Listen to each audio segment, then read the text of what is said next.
not taking personal readings at this time. Please do not get scammed by people posing as me in the comments section. Hello, beautiful souls, and welcome to my channel, Roseology. So today's pick a card is for those of you that have been suspicious of your energy levels or have been feeling more energetically drained than usual. Now, when it comes to energetically being drained or feeling drained, this doesn't always have to do with vampiric energy or people, because energy levels can drain behind a lot of different things. It doesn't always mean that we're under spiritual attack or that there's a negative energy or presence that is draining us. Like there's nothing negative about pregnant women, for instance, who are often tired and exhausted because they are growing life in their womb. And I believe spiritually or energetically, our etheric body can experience fatigue for a lot of different reasons. And I know this from personal experience because from a very young age, even though human beings are fascinating creatures to me, I've always needed, wanted, or I guess you could say like required more time alone versus time with other people, because after spending time with people, I would always feel so exhausted.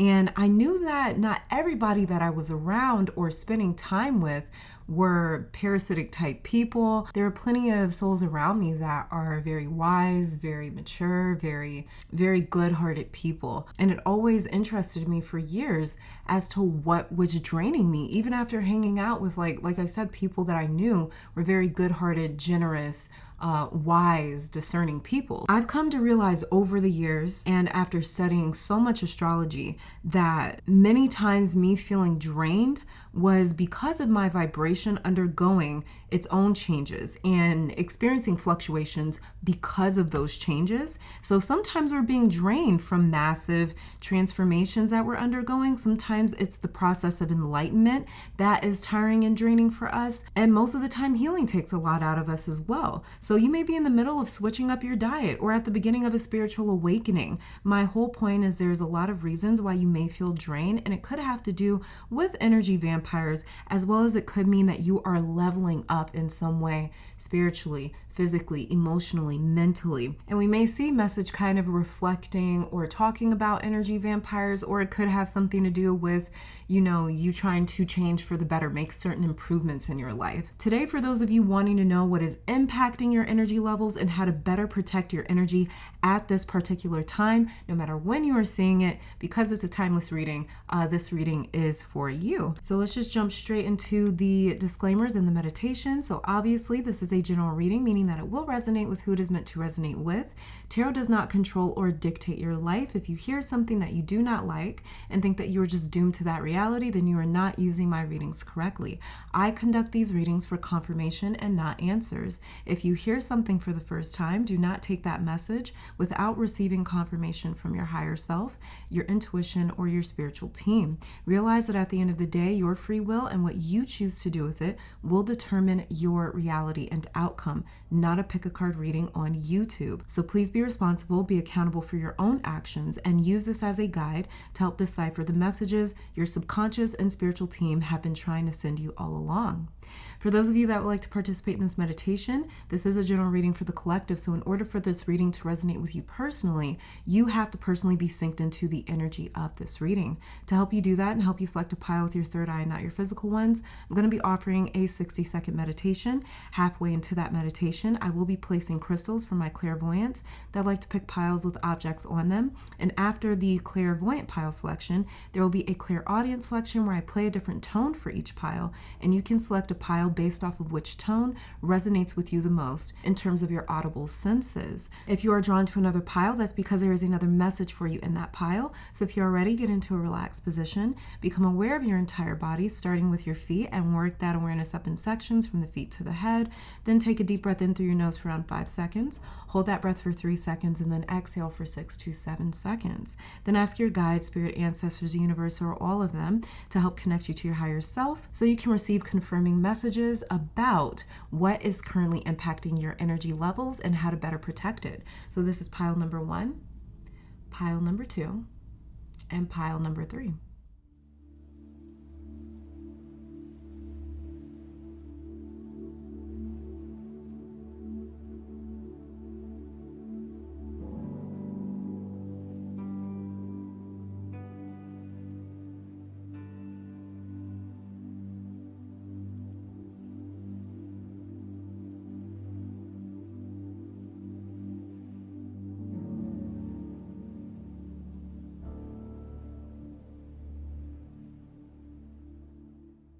All right, so on pile number 1, I forget the name of this crystal. I actually just purchased it, but it's so beautiful I still wanted to use it. So this is what we have on pile 1.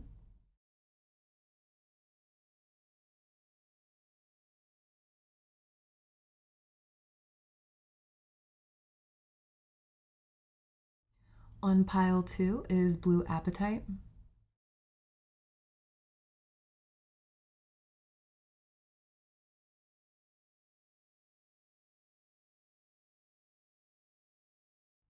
And on pile 3 is garnierite. I believe that's how you pronounce it.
Pile number 1, welcome to your reading.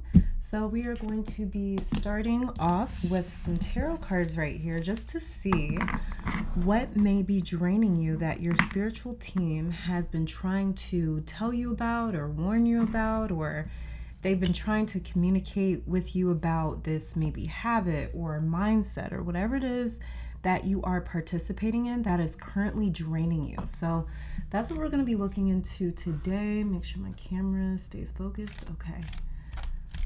So I haven't pulled any cards yet. So unfortunate. Oh, wow. Look at what we have here. I just cut the deck just to shuffle, but we have the Lovers and the Ace of Cups here, pile 1.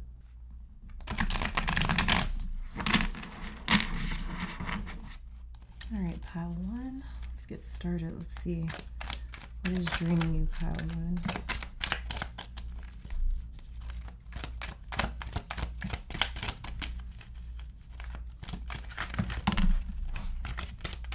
Okay, first, we have the Three of Pentacles coming out for you.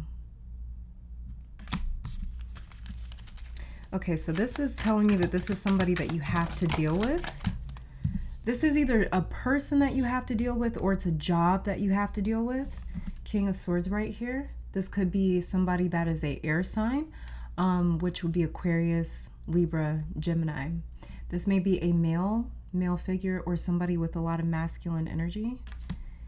Either way, this is somebody that I'm starting to pick up as not as easy to work with. And we have Strength. And this card here is ruled by Leo.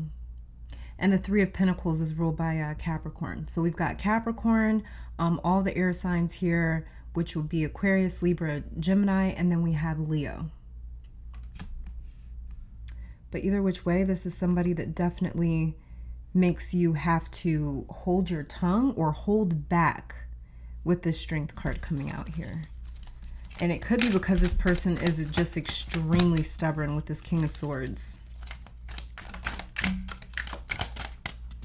And then we have here the Eight of Pentacles coming out for you. Okay, so this is about the way that you do something. This is about the way that you do something, pile one. Whoever this is that is draining you, it's somebody that you have to deal with. So either you have to work with them, or you have to live with them, or you have to deal with them because maybe you guys have shared children together. Maybe you share finances. Maybe you share a home. Maybe you guys are related. Maybe this is family. But this is, either which way, this is somebody that, it seems to be somebody that you have to deal with, that is draining you. But the one thing that's draining you is this difference of opinions that you guys have. The way that you guys look at things, you guys are just kind of fundamentally different. Exactly. Justice in reverse. This is Libra energy in reverse. Libra rules the 7th house, the house of partnership. So this is definitely a person or partnership that these cards here are referring to, that I am seeing as the reader. Underneath the deck here, we have the Fool. Yeah, there's somebody here that just, they don't look at what's underneath the Fool, the Wheel of Fortune. There's somebody here that doesn't necessarily agree with the way that you do something, and you don't agree with the way that they do something.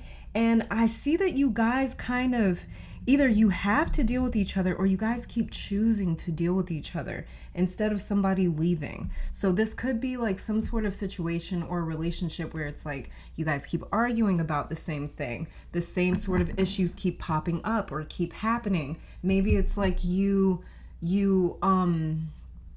there's almost like this feeling here of like, you hope and wish and pray that they would maybe be different or do things differently, or maybe even speak to you differently.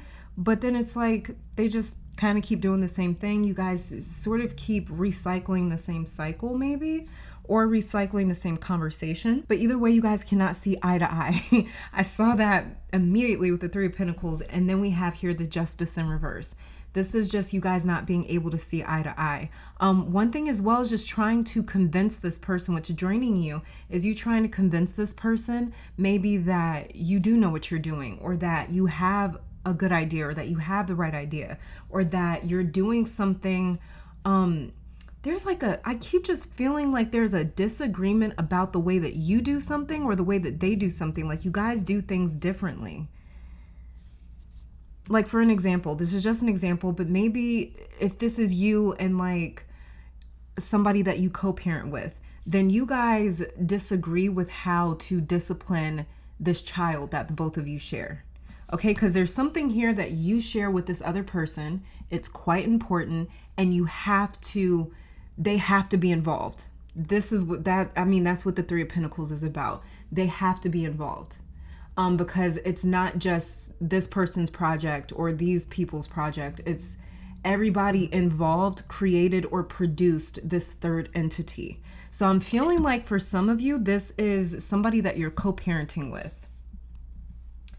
And you're getting drained by somebody that you're co-parenting with, somebody that you have to share this child with, somebody that you have to. And the thing is that you guys have very different ideas. For you especially, there's something here where it's like you want to maybe even do something different, or you don't want to raise if this is a child, you don't want to raise them in the same way that you were raised. You don't want them to have a similar childhood maybe to what you had. And there's something here that you're trying to change. You're really trying to be this arbiter of change. You really are.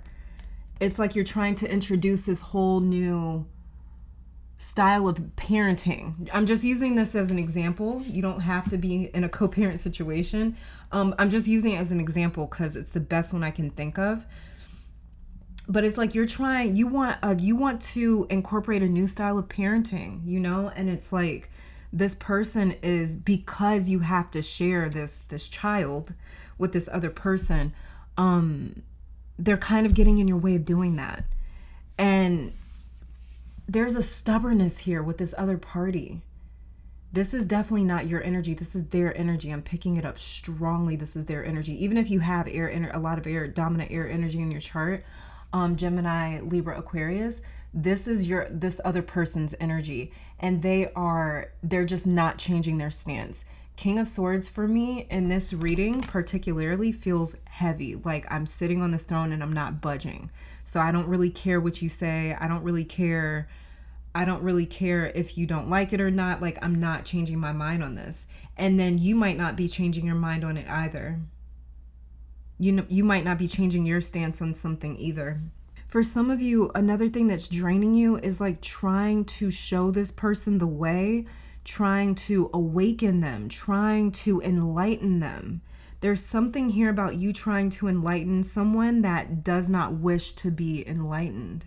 You're trying to help them see maybe the error of their ways, or see how there's an easier way to do something or a better way to do something. They're not open to hearing that. Even though you've done the work and you've proven yourself with this Eight of Pentacles right here. For others of you, pile one, this is a whole different message coming through now. For others of you, the thing that is draining you for sure with this Three of Pentacles, Eight of Pentacles, strength, and even Justice in reverse right here would be your job or career.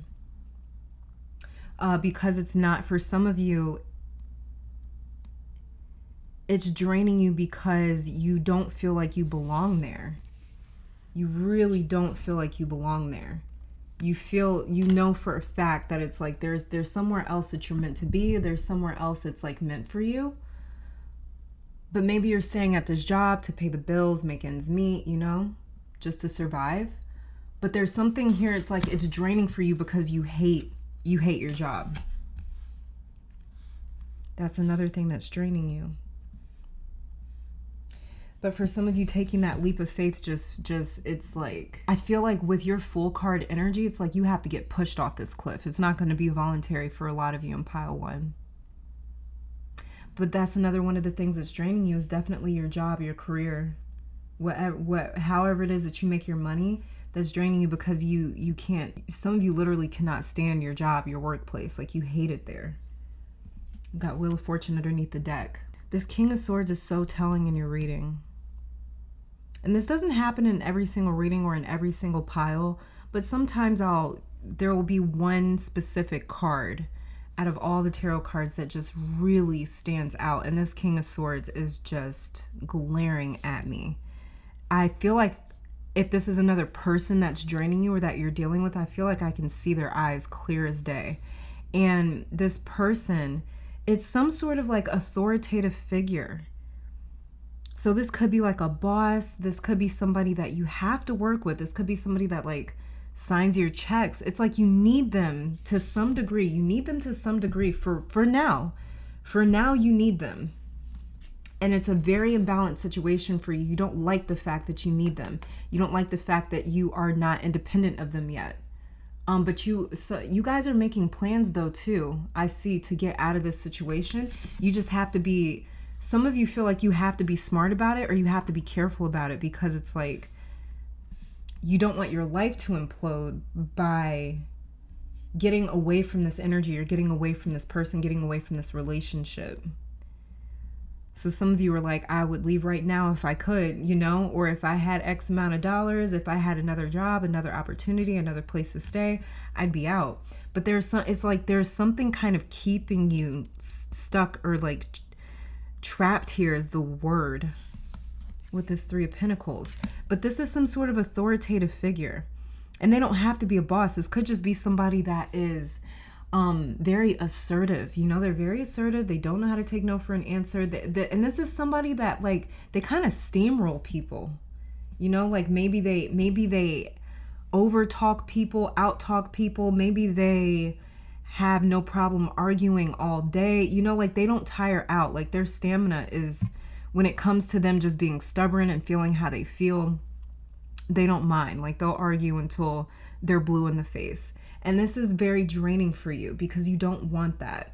And it's draining for you as well because you feel so attached to this energy. So this could be a relationship for sure. This could be somebody that you guys are like married with, but see, this Justice in reverse right here is what's making me feel like this is like a breakup. This is what's making me feel like this is like an ex, or maybe somebody that you co-parent with, or this is somebody that you divorced, or maybe you broke up with them, but you're still living with them. Maybe you broke up with them, but you still have to see them at work, or see them around your group of friends, or I don't... This is like my relationship pile, I feel like. Some of you guys, you're getting drained by the person that you're attached to, the person that you are in a committed partnership with. Especially if this person isn't liked by your friends or family. If they have issues with some of your friends, some of your family, maybe even some of the people that you work with. This could even be like people at your job that don't like your partner or your spouse, or it could be like a boss that doesn't. If that's the case, you're also getting drained by the fact that you're always playing middleman, especially with this Three of Pentacles right here. You're always playing middleman. You're always trying to keep the peace with this King of Swords and this Justice in reverse, but it's just impossible. Like, you can't do it on your own, because there's somebody here that it's like, even though you keep maybe defending them or even like trying to remedy the situation between your partner and like your friends and your family, for instance, it's like it doesn't work, because even after you explain to your friends and family, oh, they're going through this right now, they had a hard day at work, or we just got in an argument, whatever excuse you may make for them, it doesn't work with this Justice in reverse. And it's like, some of you guys you really work really hard. It's like you almost have to come up right behind this person and sweep up their problems or sweep up their issues with this Eight of Pentacles, Justice in reverse, the Fool card. It's like, and it's almost like it's an embarrassment sometimes. Like, they almost embarrass you. For some of you, this person embarrasses you when they drink, or when they kind of lose themselves a little bit. Maybe when they're drinking, or maybe when they're kind of out of their element, maybe when they're like, it could be maybe when they're hanging out with your friends and your family, that it's like they show out a little bit more. But there's somebody here where it's like you keep trying to make up for them when it comes to your friends and family as well. That's also coming through. And this is very draining for you, because you're a very like graceful person with the Strength card right here. You're very graceful. You're very mature. You're very practical, solution oriented right here with this Eight of Pentacles. But this person, and it's almost like they keep acting up because they know that you're going to clean up their issues too. And that's what's draining you. Let's see. Let's get some intuition cards here. What has your higher self been saying about what's draining you? Let's see. First card that we have is honor your intuition. So some of you guys are just not listening to your intuition. That's another thing that's draining you, is the fact that you're not listening right now, or you're not opening to listen to your intuition. Oh, hold on 1 second, you guys. Oh, wait. Look at this. Control is an illusion. Okay, wait, hold on. Phone's ringing. All right, you guys, I'm so sorry. I had a phone call. Okay, so we have here, it says control is an illusion, you guys. So that's what I was talking about, is you can't, the thing that's draining you is basically trying to, it's not that you're trying to control this other person's behaviors or actions or the way that they think or how they do certain things. Like, going back to that example, you don't want to control how they co-parent, or how they parent you guys as child, but it's just, you also want to be heard though too. And I feel like some of you guys feel like you're just not at all being heard. You see how this Justice is holding up this sword right here? And in tarot, the sword means a lot esoterically. It means truth, it means information, it means facts. But it also means like an opinion in a sense, or a thought, a thought process, a mindset. Both of them are holding swords. You see what I mean? But Justice is in reverse. So there's only one King of Swords. There's only one talker. There's only one speaker, while the other person listens most of the time. You know what I mean? So it's like one of you guys is more assertive than the other, and it's like this other person kind of steamrolls people because they're just used to being the one that talks the loudest or talks the most, or they'll out argue you. They will out talk you, just to keep from them having to adjust their mindset and their perceptions. So this is somebody that's extremely stuck in their ways. And control is an illusion. So this is even your intuition just saying, like, you don't necessarily need to control this person, as well as too, for those of you that may feel controlled by this person, it's an illusion. They don't actually control you. It's not real. That is not reality. You are not being controlled, you know? So that is something that your intuition has been trying to say to you as well. Let's see, let's get some other oracle cards. I wasn't supposed to pull this many, but I want to. So let's see what we get for you, pile one. This is self-care. No, sacred self. The sacred self oracle. Let's see, let's get some cards for about what's draining you. So we have here, self-love is truly the key to harmonious look at this, harmonious relationships and manifestation. And it says, spend some quality time with yourself right now and work on truly loving and valuing all parts. Put you first. So this, again, like I said, it's like you guys are stuck together. It's like you can't get away. Your intuition has been telling you to get away, I feel like. That's what I mentioned earlier on in your reading when we were just looking at your tarot cards. Like, I feel like if you had the money, you wouldn't be living there. Or if you didn't have to work there, you wouldn't. Or if you didn't have to, share a child with this person, you wouldn't choose to. It's like it's not your choice anymore. Even if you sort of voluntarily entered into some sort of partnership or like union with this other party, it's not something that you're still choosing today because it's so contentious or because they're so stubborn or because they don't make space and room for you. Some of you feel disrespected because it's like this person can't even hear me.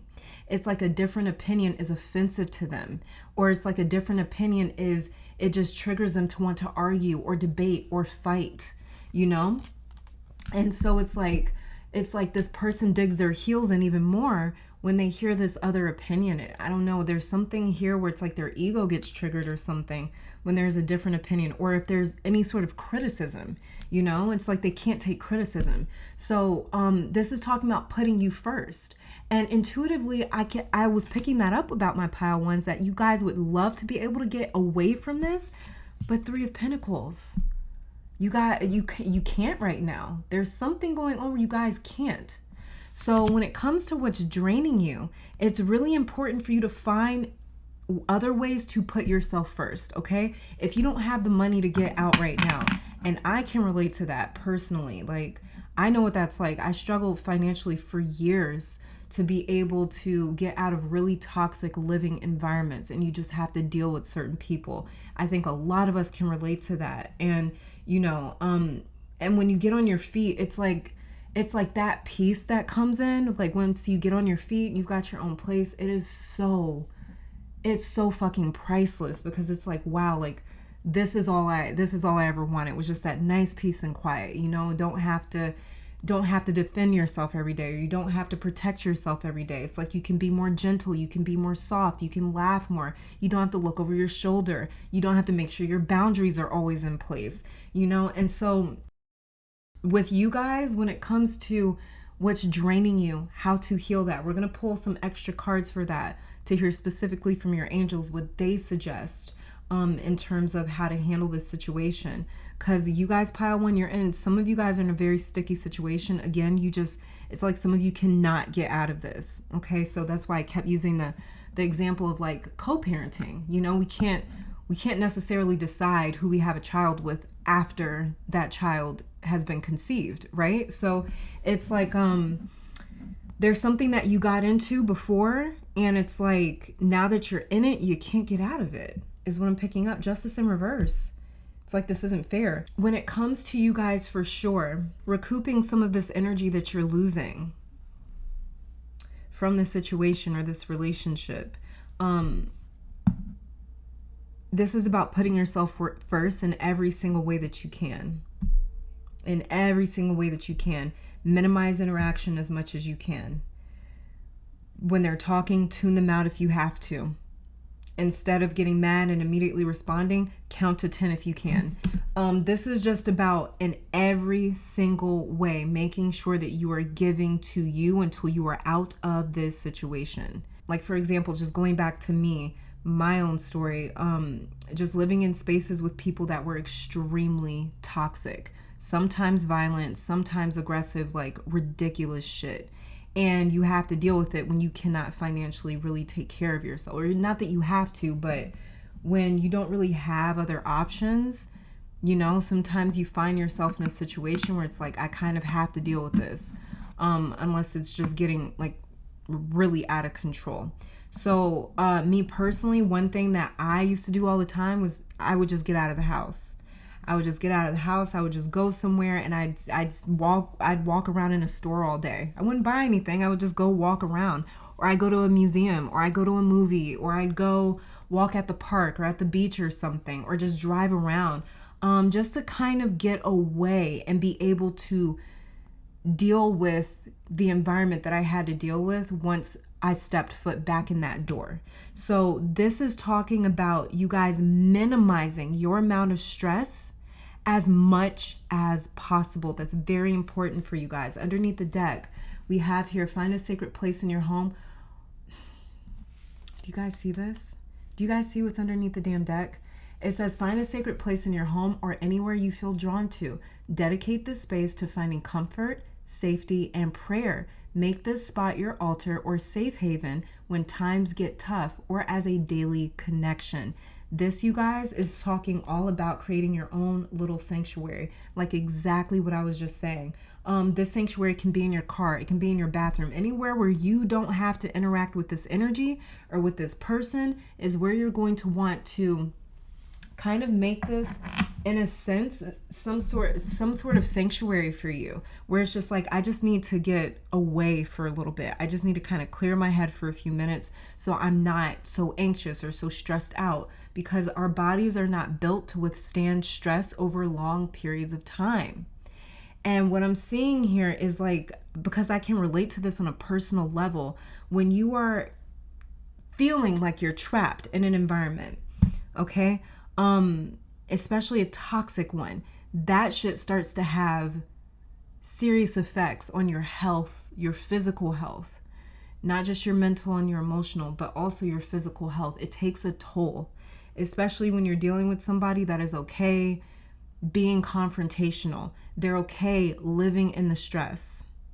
And this is definitely someone that you have to make sure that you are doing everything in your power to not succumb to on a daily basis if you can. I know how difficult that is, Pile 1, and I'm definitely going to pray that whatever this is, that doors open for you guys so you can escape whatever situation this is that may be stressful for you, because that is not healthy for anybody to be in a constant state of stress or always arguing. So let's get some chakra cards for you, Pile 1. Let's see what's going on with your chakras. So we have here, look, heart chakra, grief. I'm going to read this card out of the book for you. Underneath the deck here, we have, look, throat chakra, impatience. So this is about your throat chakra and your heart chakra as well. So like I said, I was talking about that earlier, and we have the throat chakra, impatience here. There's like somebody in this dynamic or this relationship, there's one person that's always talking and another person that's getting talked over, and it's like there's somebody that's not as assertive, they're not as aggressive, and so it's almost like you just get steamrolled, So hold on, let me just read this out of the book for you. Okay, and what it says here about grief, it says, grief is love without a place to go. It's so true. It says, Penelope meets Pickle, the puppy, when she is at college. They go through everything together. When the day comes, much later, for Mother Earth to call Pickle home, he dies in Penelope's arms. Her friends are hard on her, suggesting that she should just get over her pet's death. Penelope knows she loved Pickle deeply and is simply in grief. Loving Pickle was worth every moment of sadness. When she is ready, she will love again. Okay, and then the inspiration for this card says, Penelope and Pickle remind us that what we reveal, we can heal. Give yourself time. You will love again. If you honor your pain, it will change your life. Personal inquiry says, is lingering grief preventing me from progress? What can I see in my heart? Key ideas is feeling grief, healing process, missing someone/something, being unafraid of sadness, and that love is on the horizon. Keywords here are love, commitment, vulnerability. The meditation says to close your eyes and allow cleansing white light to wash over you. Invite someone that you miss into the light. Feel the happiness that this moment provides. Tell them how much you miss them and let them tell you the same. Create space for another visit in the future if you wish. So very clearly for you, Pile 1, somebody from the other side decided to step into your reading with this grief card right here, just to say, like, focus on me. Remember the comfort that I brought you. Remember the love that we shared. Remember how happy that I made you. For those of you in Pile 1, that may have lost somebody that you really depended on for guidance, for their wisdom, for their encouragement, for their support. This person is on the other side, very aware of what's going on. And they also share the same sentiments as you do, that this is not right, that this is not fair, that in some ways that you do deserve a lot better. And so this person wanted to come in with this grief card just to say to like it said in the meditation, to remember them, to think on them. Because what that's going to help you do is it's going to help you practice these emotions that feel better than the stressful ones, okay? Because whatever emotions we keep practicing is literally what we become over time. And this shit gets deep. I talk about it a little bit more on Patreon a lot because it's so interesting to me exactly how our chemistry can change based off of the emotions that we continuously feel over and over and over again. After a certain amount of time, those emotions literally become us.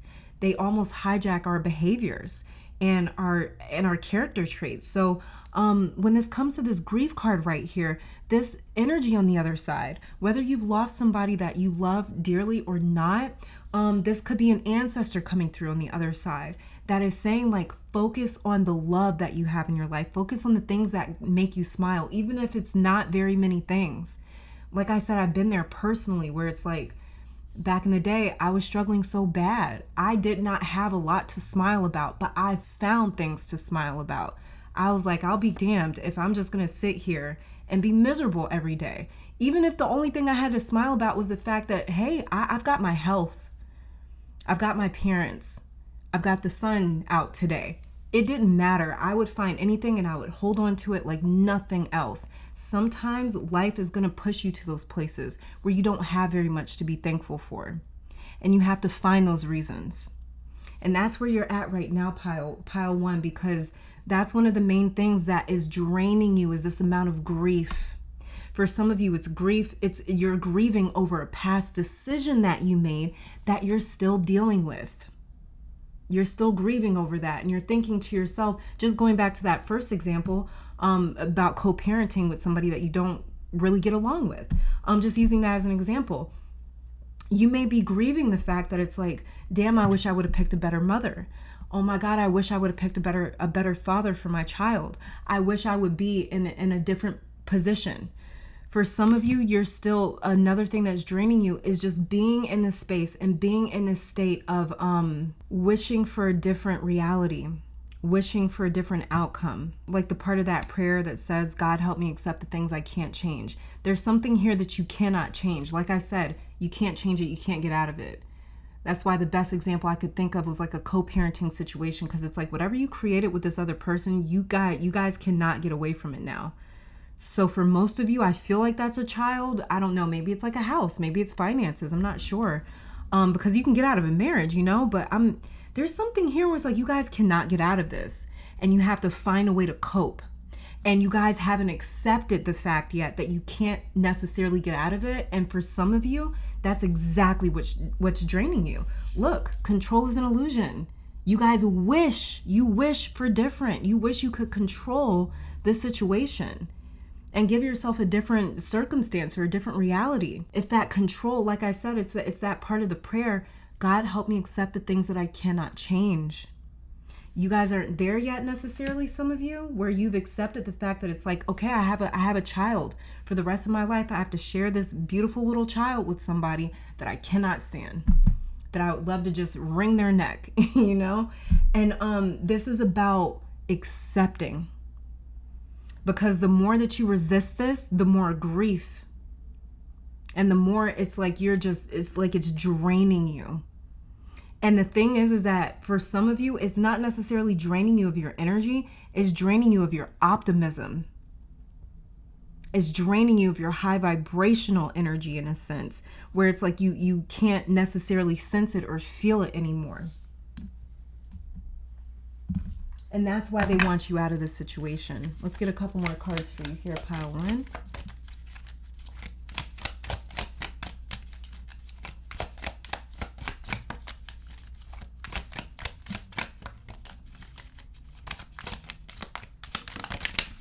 Ooh, okay.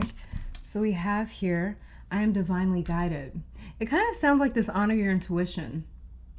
But we know that you're divinely guided. I know that you're divinely guided. I hope that you know you're being divinely guided.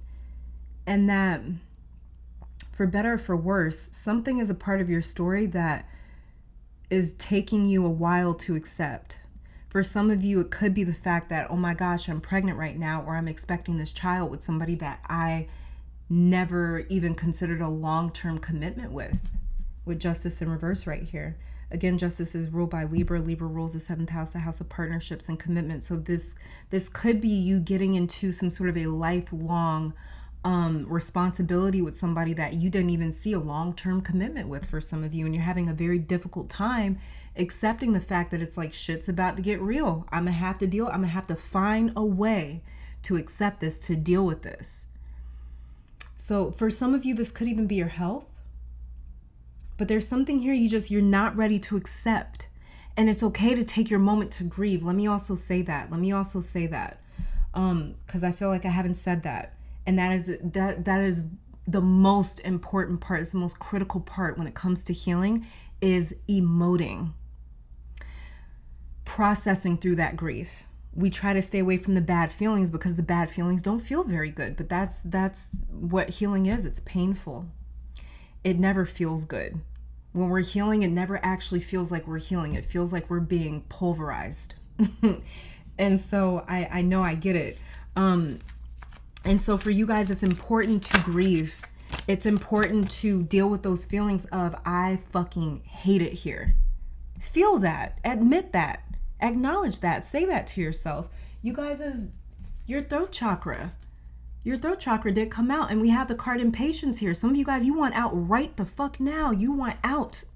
You're like, I want out of this. I don't want to stay in here. I want out right now. Like you're itching at the bit to get out. You can't wait. And it's like, for whatever reason, you can't at the moment or something like that. And so it's like, it's very frustrating for you guys, feeling like you have to surrender to this, feeling like you don't have a choice. It's frustrating, and that's what's draining you guys right now. But it is important to grieve, and it's important to take your moment to be like, I don't want this. Sit in that feeling. That is so important. The best healing that I have ever done in my life was when, and I've had to heal so many damn things, Jesus Christ. I guess that's just being a human though, right? But the most effective moments of healing in my life have been when I am brutally honest with myself. No, I don't like this. Yes, I am angry. Yeah, I want to wring your fucking neck right now. Just being honest about it, not actually doing it, but just being honest about it. Like, yeah, I feel some type of way. No, I'm not trying to be reserved right now. No, I don't need to be a bigger person. No, I don't need to be good right now. No, I don't need to just laugh and get over it and be, I don't need to do that right now. I don't need to just smile, sit there, look cute and be pretty and whatever just to make you comfortable. No, I'm pissed right now. I'm upset right now. And I have every right to be. And owning your emotional state. Some of you guys don't feel like you have the right to feel how you feel. Like I said, there's somebody here, they over talk you. It's like they try to control you themselves, especially emotionally or even mentally. So it's important for you guys to claim authority. Claim authority over your own emotional state.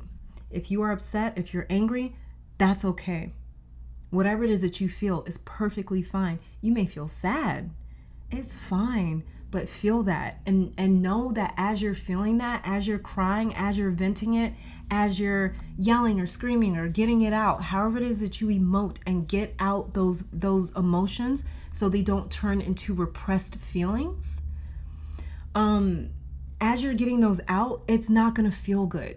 It doesn't feel good when we cry, right? Like we're crying because we're hurting about something. But as you're hurting, you're actually emoting. You're actually processing. In other words, you're actually releasing those really painful emotions.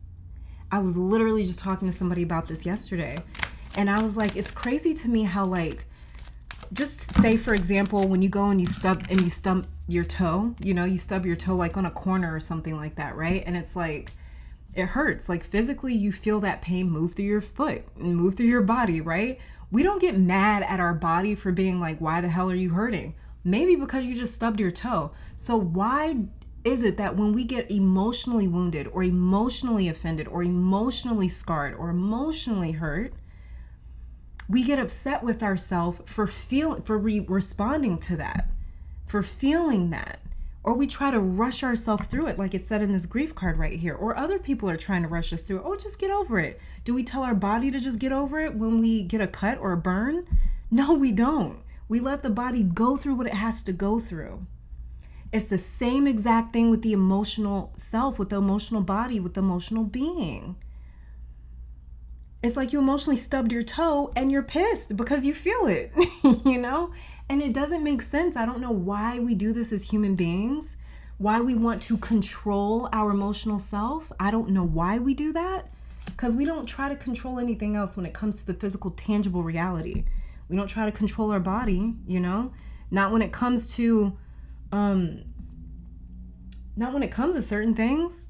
Like if you accidentally get a paper cut, you're not going to be mad at yourself, at your body for feeling the pain. So why do we do that emotionally? The next card that we have for you is I embrace change. This is, so the change that you guys are underneath the deck here, we have I'm a problem solver. Yeah, like I said, some of you guys are even trying to, almost like be the middleman, or you try to like, I don't want to say make excuses, but it's like, let's just say that like your partner gets in like an argument or something like with one of your family members. You'll be the one that goes to your family member and apologizes for your partner. Like, oh, I'm so sorry for him, or oh, I'm so sorry for her. Like they've been going through this week. And you know, it's like this trying to clean up their shit. So, and that's what I was talking about earlier. And underneath the deck for you, we have I'm a problem solver. So yeah, exactly. This is what's draining you.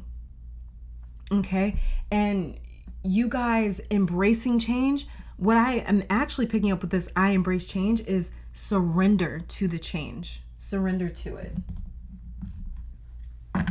Surrender to the change, pile one. Let's see. Let's get some oh wait, no, let me get these and then I'll get one from there. All right, let's get some health cards from the Archangel.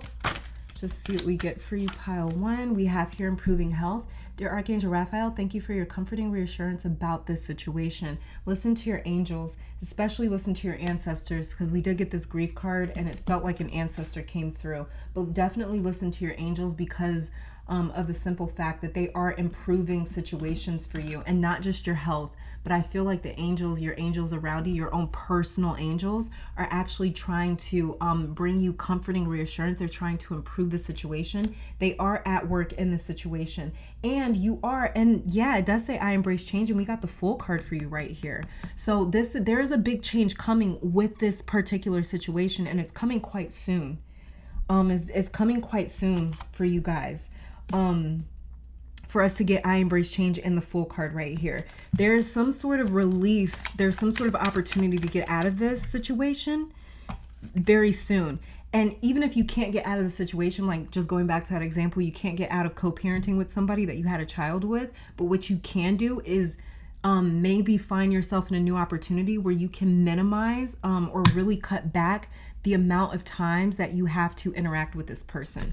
So, you know, this could be a third party stepping in. This could even be the government stepping in for some of you. This could even be the government stepping in for some of you.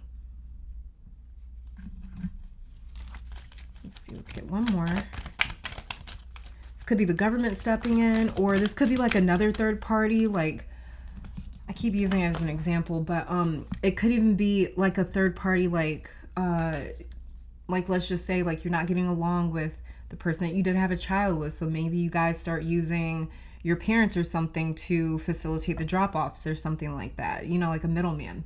Then we have here caffeine free. Dear Archangel Raphael, I ask that you cut my cords of attachment to caffeine so that I may honor my body's natural energy rhythms without chemicals. So some of you guys, you need help waking up in the morning that you're so drained. You need help going to sleep at night that you're so anxious.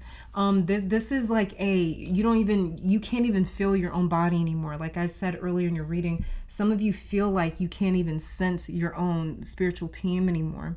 You feel like you can't sense spirit or your intuition anymore. This has to do with a serious disconnect with your heart chakra right now, which is an extremely important chakra because it bridges the upper and the lower ones.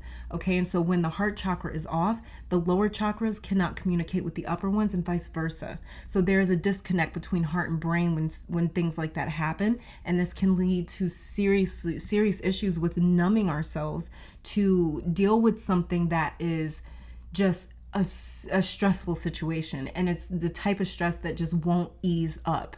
So sometimes we'll respond to that by numbing ourselves, because that's the only bit of respite or relief that we can get, And then underneath the deck here, we have increased energy. Yeah.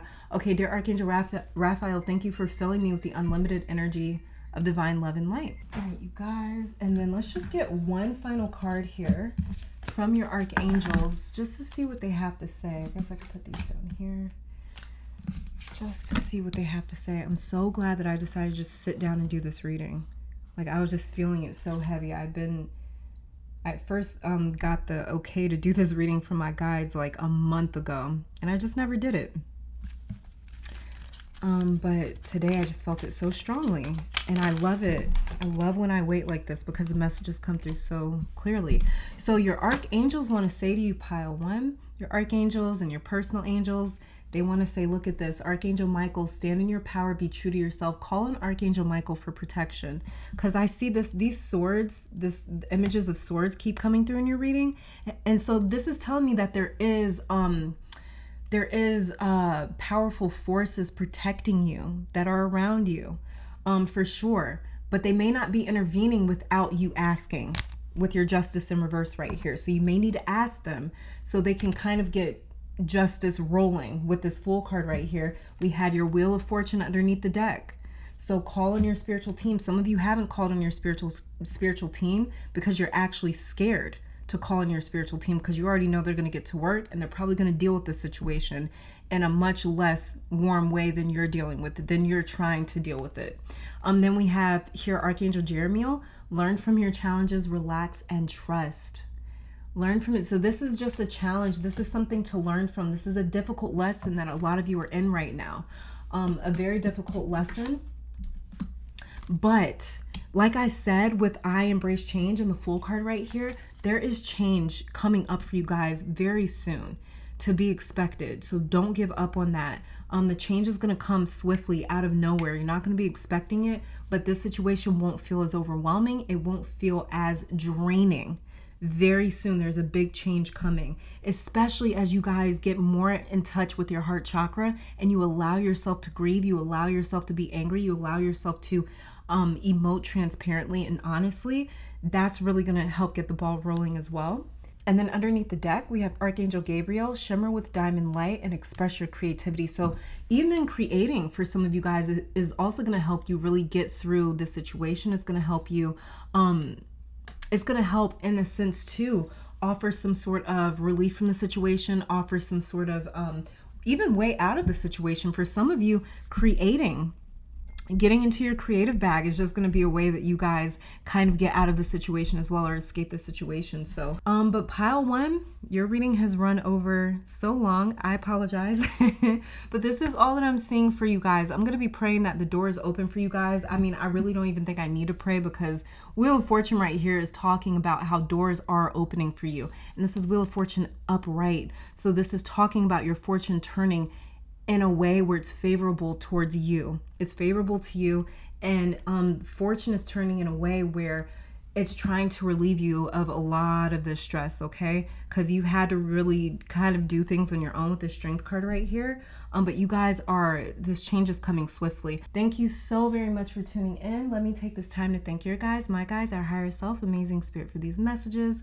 Hopefully you all come back to visit sometime soon. And until next time, please stay safe, healthy, keep conquering the world. Bye, you guys. All right, pile number 2, welcome to your reading. So we are just starting with some tarot cards right here just to see what is draining you. And so what I have right here is just like a little astrological chart. It's really cool, and It's not sponsored. I bought this with my own money. But in case you guys ask, it's like this little astrology chart where you have these little magnets and you can move them around just to see where like the planets are at. And it helps me keep track of where the planets are. So I just always have this up like in my house. But I decided to start using it in my readings. So it's a new purchase, but I decided to start using it in the readings so I can remember where the planets are at.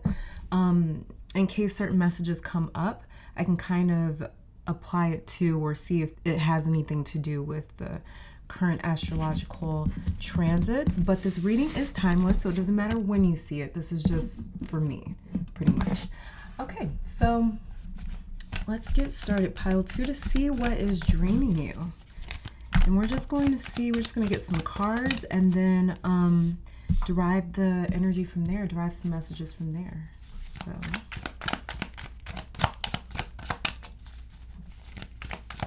I'm just draining pile 2.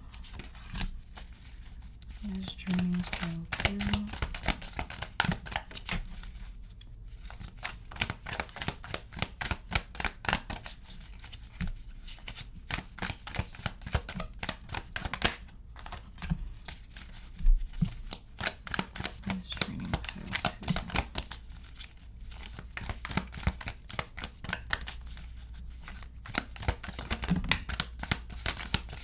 I'm wondering if you guys are new to starting something. Oh, these are 2 cards, 8 of Cups, 10 of Pentacles in reverse. I'm going to see if both of these are yours.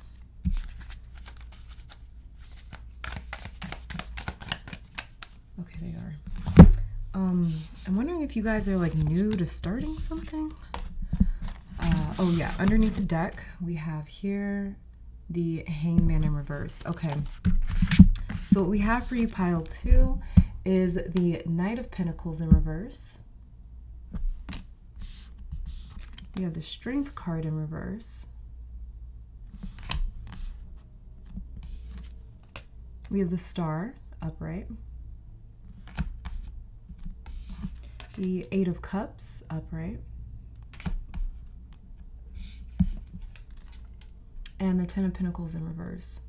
Pile 2. So I feel like with your Knight of Pentacles in reverse, I just moved this to the side, but I feel like with your Knight of Pentacles in reverse, Strength in reverse, the Star card, the 8 of Cups, and the 10 of Pentacles in reverse, I feel like one thing that is draining you right now, currently, pile 2, that I'm picking up anyways, take it as it resonates, but what I'm picking up is that what's draining you is having given up on some sort of a mission, purpose, or plan.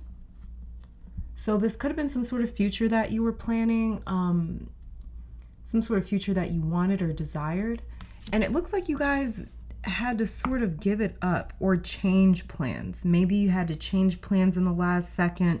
Maybe you had to like improvise, or maybe you had to completely let go of this future plan or dream or goal. Because the Knight of Pentacles is a knight that is on a purpose. He's on a mission, and he is the knight that's not necessarily used in battle. He's not used to fight the enemy. He's actually used as a knight to deliver a very important thing. It could be a message, it could be some sort of a weapon. Whatever it is that the Knight of Pentacles is delivering with that one pentacle is extremely important in terms of winning that war or winning that battle. So it's all about the Knight of Pentacles making it to his destination in order to ensure that his side of the battle wins. So with the Knight of Pentacles, he travels quite slowly.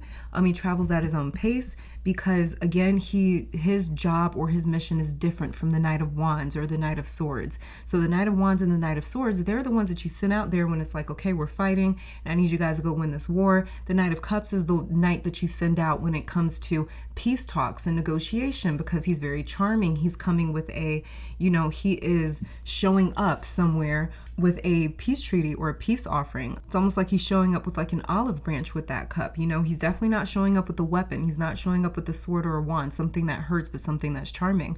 Kind of the same thing with the Knight of Pentacles. He's on his way to delivering something. So with the Knight of Pentacles, what I feel like is you guys' mission got derailed. I feel like your purpose got derailed, or your mission, or your future, or your plans. Something happened where they kind of fell apart, and I see that as well, the Strength card in reverse. There had to be a moment where you guys accepted the fact that you can't. The mission has changed, the direction has changed, the destination has changed, the goal has changed, the plans have changed, the environment has changed, the reality has changed. A lot of it has changed, and it's very difficult for you to either accept that right now with the Strength card in reverse, because you still are connected to the original plan, or you're still connected to wanting that original plan with the Strength card in reverse right here. We see it as well with the Star. The Star is the card rebuilding after, all hope is lost, essentially, because the card that comes before the Star card is a Tower card. There's a lot of destruction, right? So everything that was built up completely comes tumbling down. And so that's why the Star sort of represents optimism or hope for a better future, a brighter day. I feel like what's draining you guys right now is just trying to find your hope, is trying to find new motivation, new purpose, a new plan, just trying to devise a new plan. Yeah, we got the Eight of Cups right here. This is all about abandoning something, walking away from something because it's not working for you. It's painful. It's toxic. For whatever reason, you don't want those cups anymore, or you can't have them, or they're just simply not good for you. So we abandon those cups in the Eight of Cups. We abandon those plans or what we want with the Eight of Cups. 10 of Pentacles in reverse. 10 of Pentacles upright always looks like the card to me that is about the future. It looks like generational wealth. It looks like generational success. It always reminds me of Capricorn, even though the 10 of Pentacles is ruled by Virgo. It always reminds me of Capricorn because it feels like this is the goal. This is the top of the mountain that I've been trying to climb my way to. And now that I've made it up here, my descendants, my family, my loved ones, my community gets to reap the benefits, gets to reap the rewards of all my efforts and all my sacrifices. It's like being able to leave behind money for your kids, So that's the 10 of Pentacles. This is in reverse. Again, it's like these future plans have changed. Whatever it was that you were building towards had to change. And I feel like what's draining you right now, or what is exhausting you right now, is not even that it's necessarily draining you. I'm picking up that it's exhausting most of you because it's like you're trying to devise a new set of plans, while also at the same time trying to make peace with letting go of the old plans, because you were very attached to those. You really wanted those. And so it's like you're trying to give yourself new motivation, new purpose, new desires, new aspirations, new goals, new dreams. And that can be quite difficult to maintain a level of hope after so much destruction. And we see that right here with the Star card. So let's see. I'm just going to get a couple of clarifiers for you guys. Let's see. Clarifier for the Knight of Pentacles in reverse. See, look, we got the Six of Swords. This is like having to sort of leave a situation. We got the Queen of Wands in reverse. Yeah, so this is just not being settled. Wands represents sort of like vision in a sense, like a visionary. And so the Queen of Wands is somebody that she knows what she wants. She knows who she is. She knows what she wants. She knows what she's after. She knows what inspires her, what she's fueled by, what makes her feel alive and enthusiastic and excited. So Queen of Wands in reverse is all about sort of like letting go of something that you really seriously identified with, because Queen of Wands, she also represents identity, since the wands in tarot esoterically represent ego. And what is the ego? That's our solar sun energy. Ego is all about how we identify, the way that we describe ourselves. It's our general likes and dislikes. You may describe yourself as ambitious. You may describe yourself as a procrastinator or whatever. However it is that you describe yourself as your ego. And that's what the wands also represent in tarot as well, esoterically. So the fact that we have the Queen of Wands, this is about letting go of some sort of plans or destination or goal or dreams that you seriously identified with. You saw yourself in that position, and you're trying to really move on here. You're trying to move on, and you're trying to move forward and find something to be just as excited about, but it's a bit exhausting. It's a bit draining. It's a bit exhausting trying to find something else to get you excited and motivated to move towards this new goal or purpose or dream or future. And so that's a little bit exhausting. But in terms of what's actually draining you is just the fact that it's like you're trying to still hold on to this dream with the Strength card right here. I feel like that's what's draining you. So I feel like there's two separate things here. There's something here that's draining you, and there's something here that's exhausting you. What's draining you is What is draining you is, look, we've got the Magician. Exactly. Okay, so what's actually draining you is, like I was saying, the fact that you still want this dream or goal. That's what's kind of draining you, is maybe not accepting the fact that you can't have what you used to want. And what's exhausting you is trying to discover this new want, or this new purpose, or this new future, or this new plan. The Magician came out to clarify your Strength card in reverse. And Strength card in reverse, being clarified by the Magician here, this is all about willpower. So Strength kind of represents willpower as well. It's ruled by Leo. And the Magician represents as well willpower, and is ruled by Mercury. So the Magician is all about making things happen. He is somebody that bridges a gap between realities. The Magician is basically the one that says, like, I'm going to will something into being. And that's what makes him look like a magician, is the fact that he says, well, I don't have money to buy food and I need to eat, so I'm going to go out here and work or make money. So now I'm able to bridge the gap between my wants and needs. Now I'm able to go out and purchase my own food because I went out and made money. Okay, so that's what our willpower is. Our willpower, it looks magical, because it's like we're able to will things into being that we didn't previously have. So again, there is this idea coming back to something that you wanted that you didn't have, and you're having to let go of that want. For whatever reason, the plans changed, and you're having to let go of that want, right? And so with the Magician here, both of these cards representing willpower, you're having a difficult time letting go of this. So you guys may have a very strong solar plexus chakra. You may have a very stubborn, like, when you want something, you want it, and that is it. You may have a lot of fixed energy in your chart. So that would be Leo, Scorpio, Taurus, Aquarius. You may have a lot of fixed energy in your chart, or a lot of energy happening in those fixed houses or fixed signs in your natal chart. And those houses would be the 2nd house, the 8th house, the 11th house, and the 5th house. You may have transits moving through that area in your chart right now, because it's very difficult for you to accept no. It's very difficult for you to accept the word no. It's very difficult for you to give up, to throw in the towel. It's very difficult for you to give up on this, because you don't want to. All willpower is just desire. It's just want. Needs and wants can feel extremely similar, almost identical. You know, it's like needing food and wanting to eat can almost feel identical, right? They sort of bring up the same visceral emotion or reaction, which is like, I really desire this thing. When we need something, it's also because we want it at the same time. We might not always need what we want, but we almost always want what we need, if that makes sense. And so that's what I'm kind of seeing here between the Magician and the Strength card in reverse, is like, it's very difficult for you to let go of this want, because it almost feels like a need for you. Let's get a clarifier for the Star card here.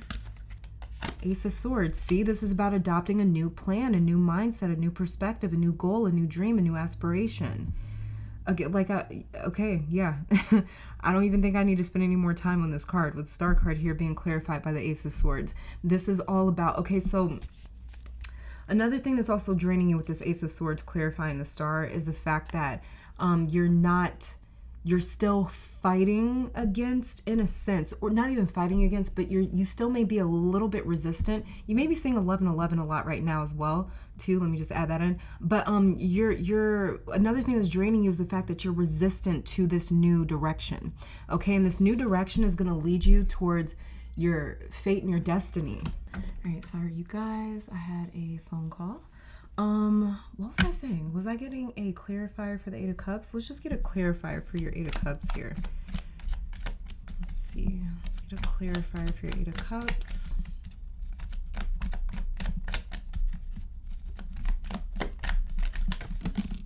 Yeah, one thing that is,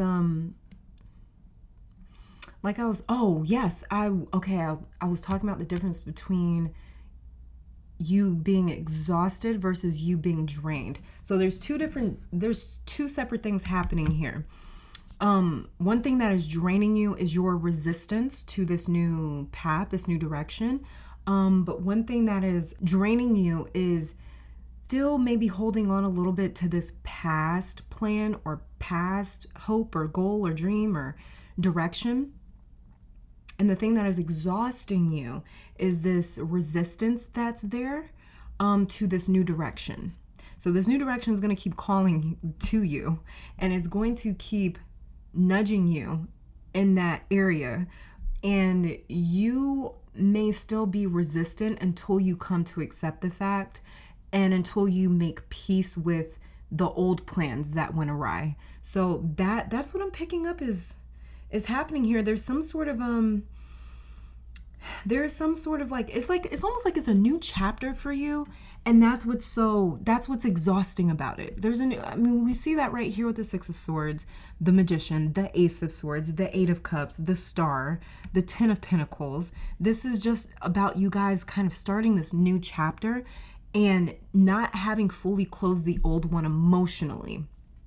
So I feel like emotionally, that's something that's maybe still getting to you guys, because it's like you're holding on to this attitude or idea of like, if I want it, I can make it happen. You know, it's like you're still telling yourself that if I want this old direction, I can still have it, or I can still make it happen. When this is a course correction that's happening for you, pile 2, the universe is saying, no, this direction is no longer meant for you. Move in this new one. But that resistance there, that is what is exhausting you. And what is draining you is not being open to listening to this new direction, or not being open to it just yet. Now, what I'm actually seeing though with the Star and the Ace of Swords is that I don't know if maybe this is like half of you here in pile 2, but maybe like half of you are very open to this. And so it's not necessarily that you're getting drained anymore because you kind of closed that old chapter, but you may still be getting exhausted by the fact that this is a new chapter. And anytime we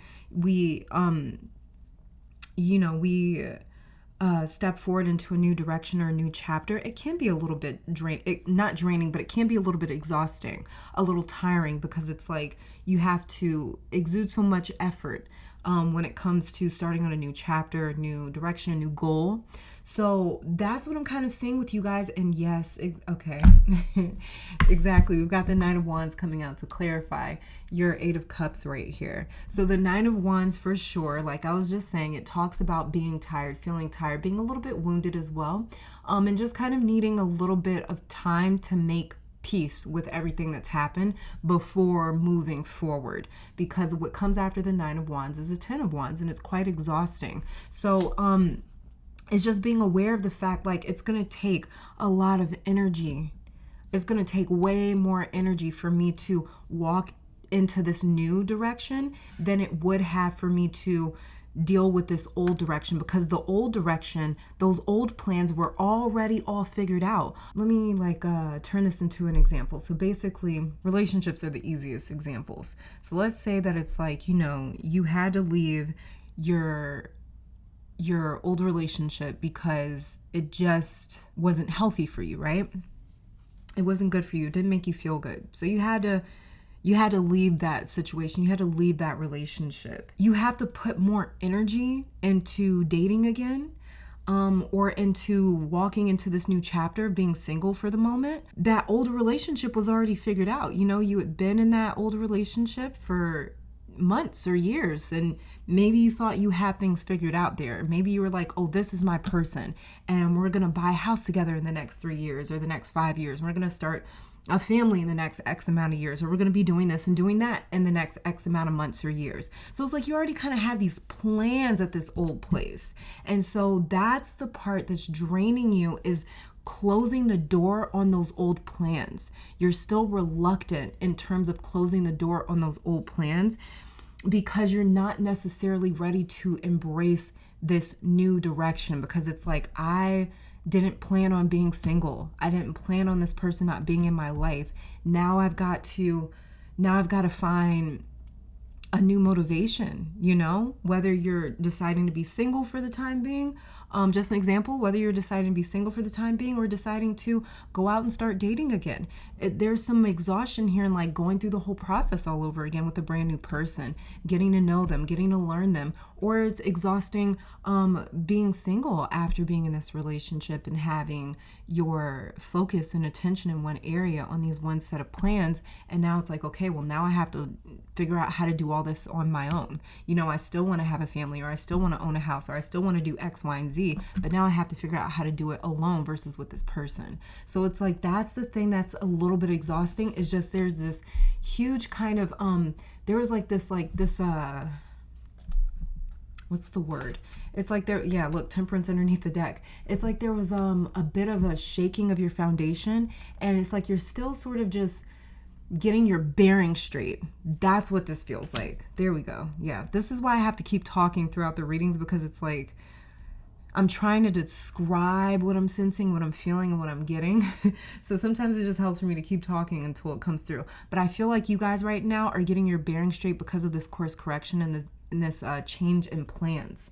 So, and we see that right here with the Eight of Cups. You had to abandon something, walk away from it. And it's like with this Nine of Wands right here clarifying it, it's like, let me just take my time right now to just sort of get my bearing straight, figure out what I want, figure out what the next step is before actually moving into that new direction. Clarifier for your Ten of Pentacles in reverse right here. We have the Queen of Cups in reverse. Yeah, this was not easy. You were very settled in this one area.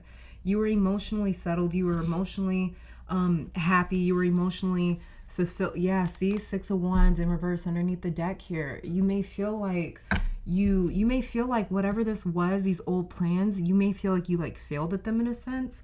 Like I was saying with the Ten of Pentacles, like that card always feels like future to me, you know, like this is what I'm working towards. This is what my ambitious energy, what I'm channeling my ambitious energy into. This is what I would love to see for not just my future, but for the future of my loved ones, my community, my friends, my family, my whatever. And so that was extremely difficult for you guys to walk away from with this Queen of Cups right here in reverse, because it's like you weren't just materially connected to this, you know. So just going back to that example, like you planning on buying a house with your significant other the next year or two, or maybe you guys had like started the whole process with getting a mortgage loan, right? And it's like the Ten of Pentacles represents that house or that mortgage loan or the finances that went into it, just using it as an example. The Queen of Cups represents the emotional loss of those plans changing. So the Queen of Cups is talking about how you having to change plans or you not getting that house anymore has affected you emotionally. So there's something in your material realm that's changed, but it's also impacted you emotionally. And this is something that this is what is kind of draining you in a sense, is because it's had this emotional impact and you've had to learn to emotionally accept it as well. Not even just accepting it in your physical environment, but accepting it in your emotional body. So that's another thing that's taken a lot of effort for you. And we see that right here with the Nine of Wands. It takes a lot of effort to recoup from this situation or recoup from this course correction. So let's see, let's start getting some oracle cards for you here. See what else your spiritual team wants to say to you about what may be draining you right now. And this is the Sacred Self-Care Oracle. So let's see what we get for pile 2.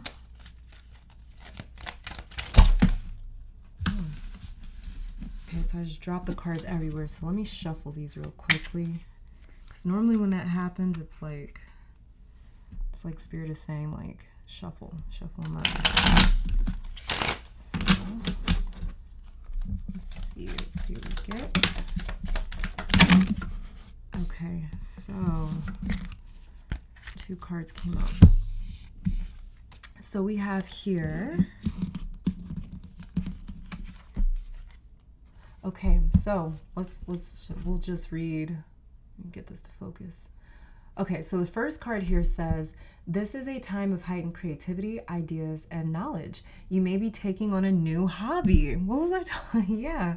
Or you are being encouraged to awaken and flow with your creativity. Your ideas right now are golden. And we did pull the Ace of Swords with the Star card. So even though you guys are on this course correction, it's really invoking, or it is really activating your creative senses, because it's like, okay, well, just going back to that example, I plan on buying a home with my partner in the next couple of years, but now that we've broken up, I have to get creative as to how I can still be a homeowner on my own, you know?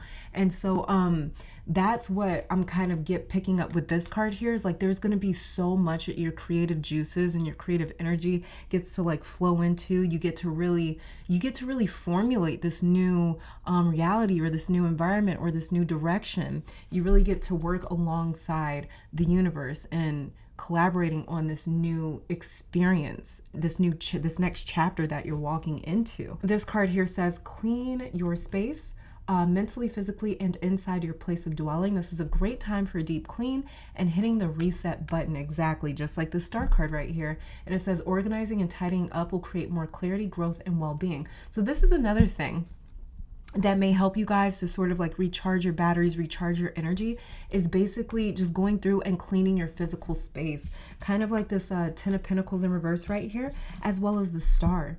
And we kind of see that as well, the Knight of Pentacles in reverse. So this can talk about a change to the physical environment. Like what I was saying, or what I was saying with you guys, is like this change to your physical environment and your physical goals has emotionally impacted you. So by cleaning your physical environment, it's like you're also simultaneously like almost like cleaning or tending to your emotional environment. So this is another thing that can help you get your energy levels kind of back up as you're going through this transition period and getting your bearings straight. And so, and also too, getting into your creative bag. That's another thing that can also help sort of restore your energy levels, pile two. And then let's see what's underneath the deck here. We have, you may be experiencing astral projection, or out of body sensations. There may be a special message or timeline that you are gathering information or lessons about during these sessions. Journal your experience upon waking. Okay, so for some of you, actually what I'm picking up with this card is that some of you feel like this isn't even real, what's happening. Like you may feel like you're in a state of like shock or disbelief. Kind of like the star, yeah. Kind of just like the star and the Eight of Cups. Where it's just like, did this really just happen? You're still trying to get your bearings straight as far as like, what is reality right now? Because I had all these plans and now all of a sudden like that, they're gone. And so it's like you're still trying to get your bearings straight. And that's actually what I'm picking up with this card right here. But for some of you in this pile, you may be actually experiencing astral projection or out-of-body experiences and sensations. You may feel a bit disconnected right now to your own body with this huge change in direction and huge change in your plans and in your goals. Let's see, let's hear what your intuition has been trying to tell you. Pile two. So we have here, gratitude will clear your way. So again, about clearing things out of your way, like this other oracle card was talking about. So another thing that your intuition has been trying to tell you as well is like, this is a really good thing, or this is a really exciting time. There's going to be a lot of blessings and benefits that come from this course correction. So your intuition is trying to communicate that to you. Like we kind of saw with your Ace of Swords coming out to clarify the Star card. It's like you may be dealing with the aftermath of destruction, or plans changing, or plans falling apart or going awry. You may be dealing with the aftermath of that. But what you're moving into is a much brighter future. So this is about having gratitude even in the midst of a Star card moment, even in the midst of cleaning up this aftermath or this destruction, or letting something go, abandoning old plans. Gratitude will really help you see that you are moving towards even better. You know, gratitude will help sort of pull you out of any sort of emotional depth that you may have sort of sank into because of this situation, because of this transition period that you're in right now. Gratitude will sort of help pull your energy levels back up if you are looking to recharging your energy levels or getting your frequency back up to a higher place. I don't always look at like low vibrational energy as like a horrible thing, because sometimes life is gonna put us through things where we're not feeling very high vibrational. Life is gonna put us through things where maybe we feel sad or angry or frustrated or upset. And so I don't always think that that's necessarily a bad thing. And Chiron in astrology will teach you that the light or enlightenment enters into the same area that we suffered a wound in. So wherever it is that you're suffering, or dealing with some really hard, difficult emotions or thoughts or feelings, is actually where a lot of your wisdom is entering in at the same time. So there's nothing wrong either with feeling a little upset, or grieving the fact that your plans have changed, and grieving this old idea or these old plans that you used to have. There's absolutely nothing wrong with that. But if you are ready to accept and embrace this new direction, then gratitude will help clear this pathway for you. It'll help open up doors and clear this pathway for you, where you can just walk right into this new chapter and embrace all the new things and the new blessings that are coming to you, that are destined for you. Let's get one more. See what else your intuition has been trying to tell you.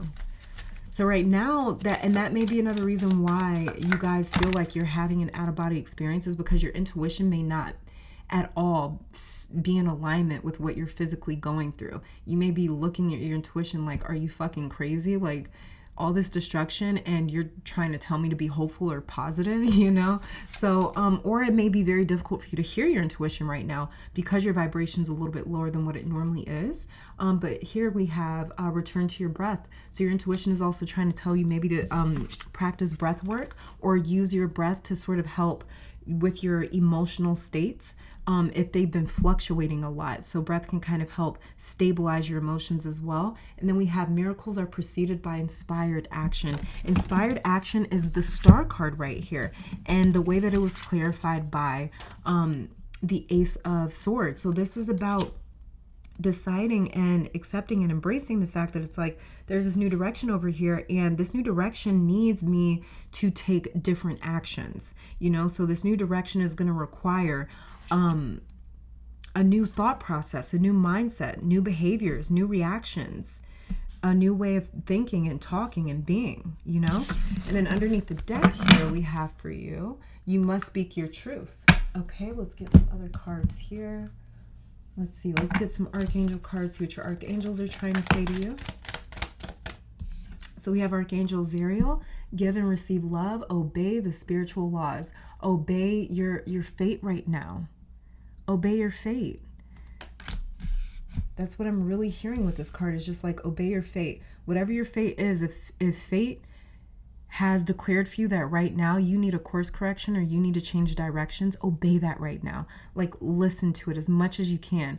And if you need your time before you're able to accept it, then take that time. But eventually come to a space where you're like, okay, let's try this new direction and see what happens. Because what your intuition, your higher self, your angels, the universe, God, spirit, your ancestors are guaranteeing you right now is a much brighter future than the old direction that you were traveling in. But it's just about simply being able to trust in that too. Underneath the deck here, we have Archangel Amethyst.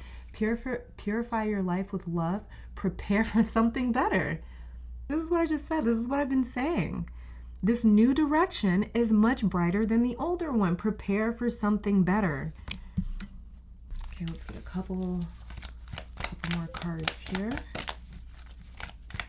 From your inner self, your higher self, anything that you may need right now, anything that you can do in terms of self-care to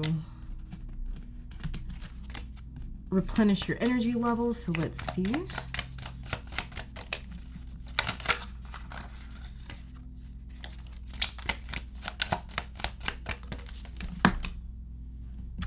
I am fearless, and she has a little Aries symbol on her forehead right here. So some of you guys may be in Aries. She also has the Mars symbol right here. Mars rules Aries. It also co-rules Scorpio. So you guys may have a lot of Aries Scorpio energy right now. The sun did just move into the sign of Aries a couple of days ago.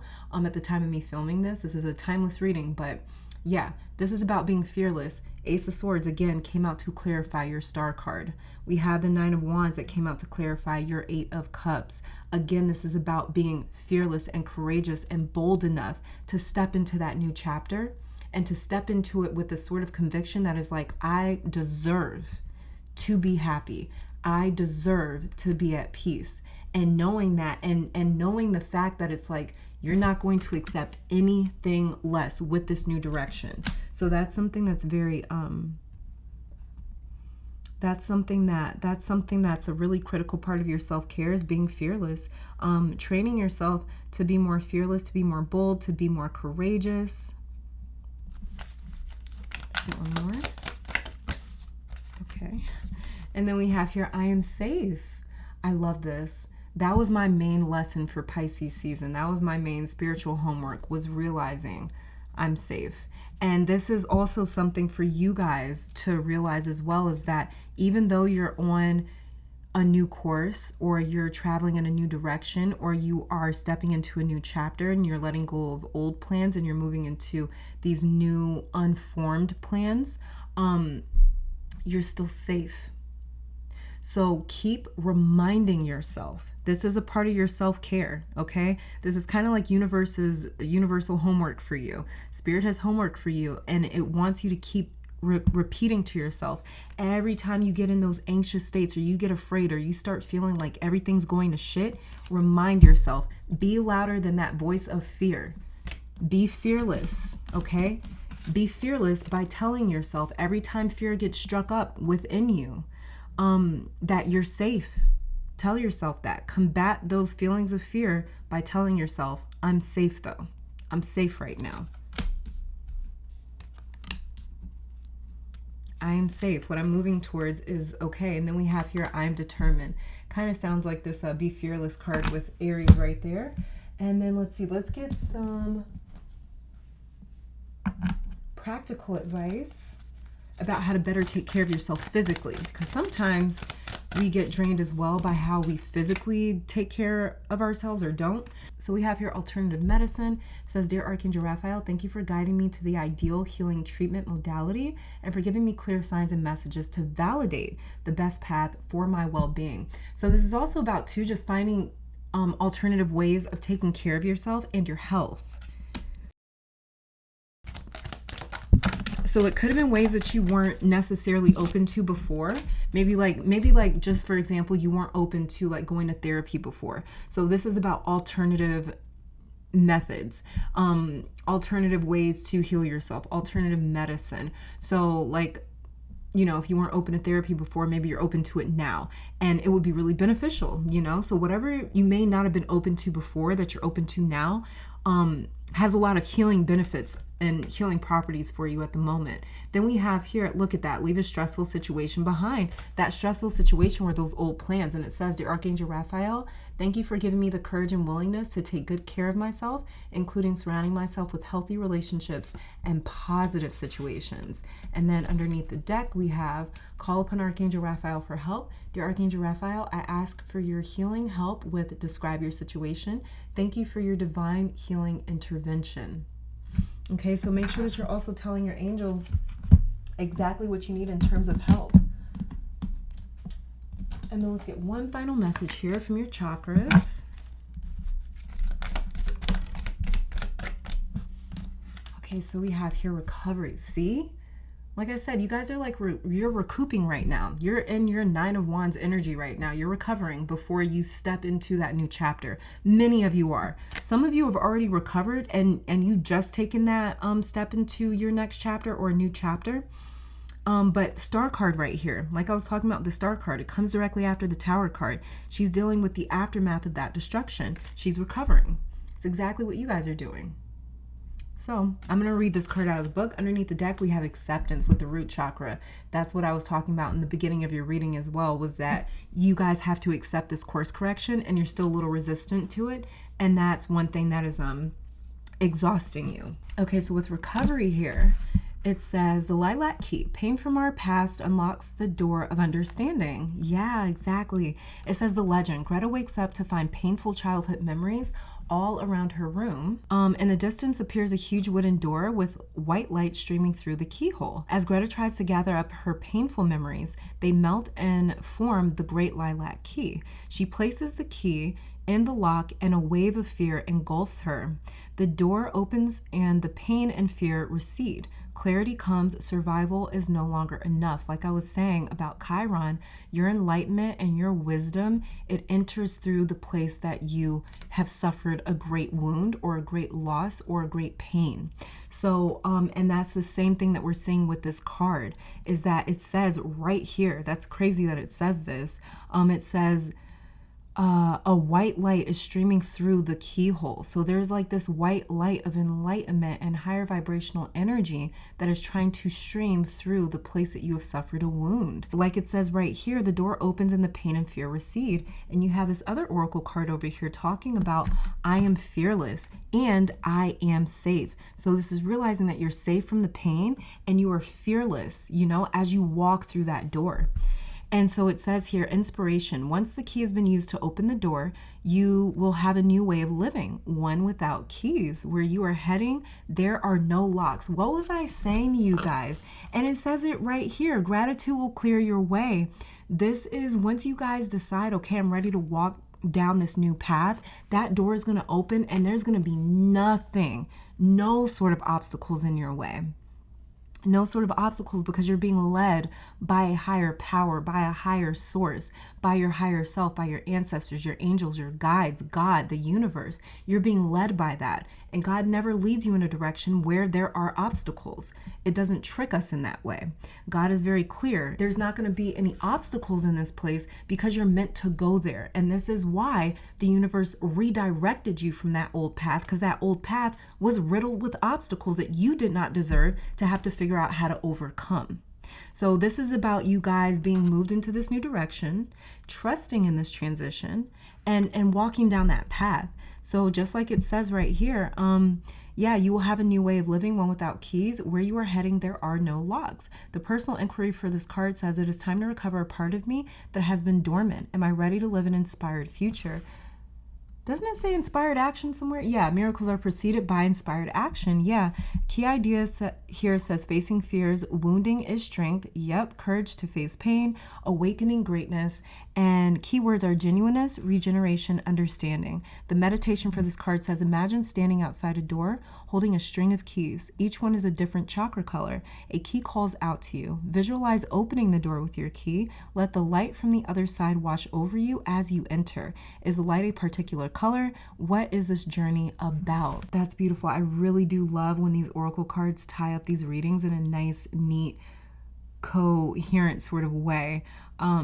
So yeah, you guys, pile 2, this is all that I'm seeing for you guys in terms of what is currently draining you and how to combat whatever sort of energy you may feel like you are losing or have lost. So I pray that this reading gave you guys some sort of peace or understanding, a little bit more clarity.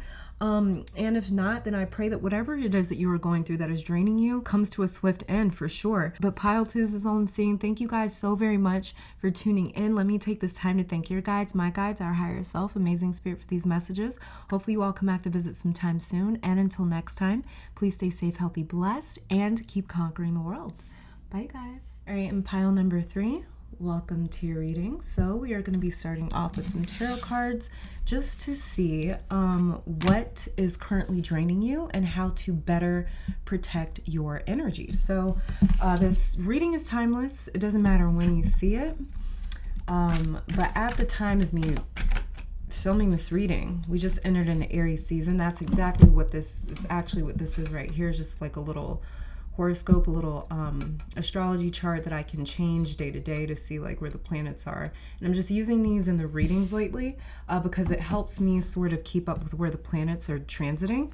So if I see anything pop up in your reading that seems like it could be some sort of like astrological reference, I can kind of check right here, but that's what this is. And so yeah, let's just get started with your tarot cards. Start shuffling those. Shuffle these 1 second.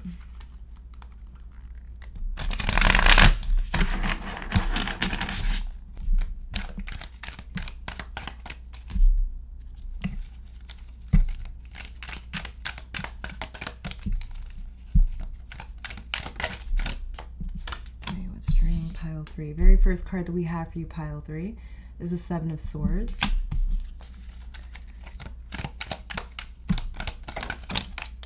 Next card that we have for you, Ace of Cups in reverse.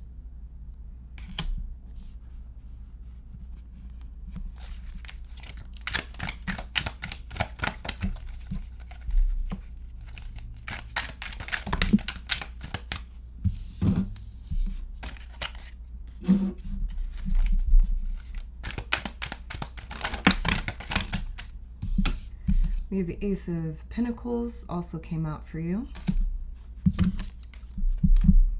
And the Six of Cups.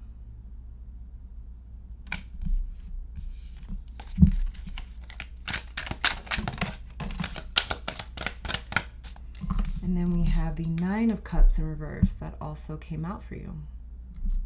Pile 3. Okay. This reading will probably run a little bit longer because I didn't have any of your cards pre-shuffled. So normally when I start from scratch, these readings run a little bit longer. Underneath the deck, we have another ace here, the Ace of Swords for you, pile 3.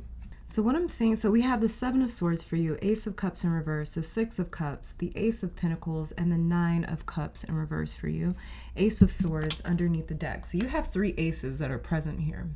The interesting thing that I'm seeing for you though, now let me just get these scenarios out of the way. For some of you here on pile 3, this could be some sort of person that you're dealing with that is very manipulative. Isn't like the right word. It's just like they're very good at convincing people of something that's not true. If this is like a situation, this is same thing for like if it's a situation or a job, then this is something that kind of it disguises itself as one thing, but it's something different. For most of you in this pile, I'm feeling like what the Seven of Swords is your self-talk. I'm feeling like it's the way that you talk about yourself, the way that you see yourself, the way that you identify. It's like it's something about like your self-image that is taking more from you than you realize. Especially with this Ace of Cups in reverse right here. The Six of Cups looks like you're trying to get back to maybe how you were, especially coming after this Ace of Cups in reverse. I feel like for my pile 3s, you guys may be trying to get back to somebody that you were before something happened. It could have been before like a relationship happened or a relationship went sour. It could have been before some sort of experience or situation. But I feel like there could have been some sort of experience, situation, or relationship that kind of changed the way that you talked about yourself. It changed the way that you see yourself, and it definitely changed the way that you interact with yourself. I feel like your inner talk or your self-talk, it may be a bit cruel. And I feel like you're trying to get back to a place where you may speak a little more kindly or gentle with yourself, or you may treat yourself a little more gently. Now, this could have also been a situation where another person betrayed you or lied or manipulated or stole something. In some way, shape, or form, they took advantage of the fact, if this is another person, in some way, shape, or form, this person took advantage of the fact that you weren't looking in their direction. You know, like you weren't suspicious of them. And so somebody took advantage of that, and they did do something that was behind your back that you weren't aware of. If this is another person, and that could have led to you developing a certain way of like looking at yourself. I don't know if you guys have like this negative self-talk or not, but there's just like this,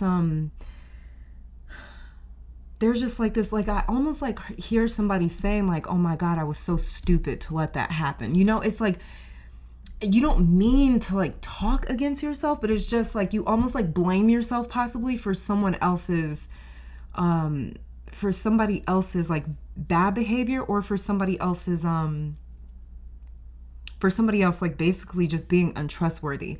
It's like you blame yourself for trusting them or not seeing who they actually were. But this person was quite good at keeping that from you. If this was another person or a situation, it was very, very good at making sure that you weren't looking in their direction, making sure that you weren't suspicious of them, making sure that you weren't keeping a watchful eye on them so they could do what they wanted to do. Let's get a clarifier for your Seven of Swords here. So we have here the Four of Pentacles in reverse. So this could have been somebody that stole something, totally stole something from you.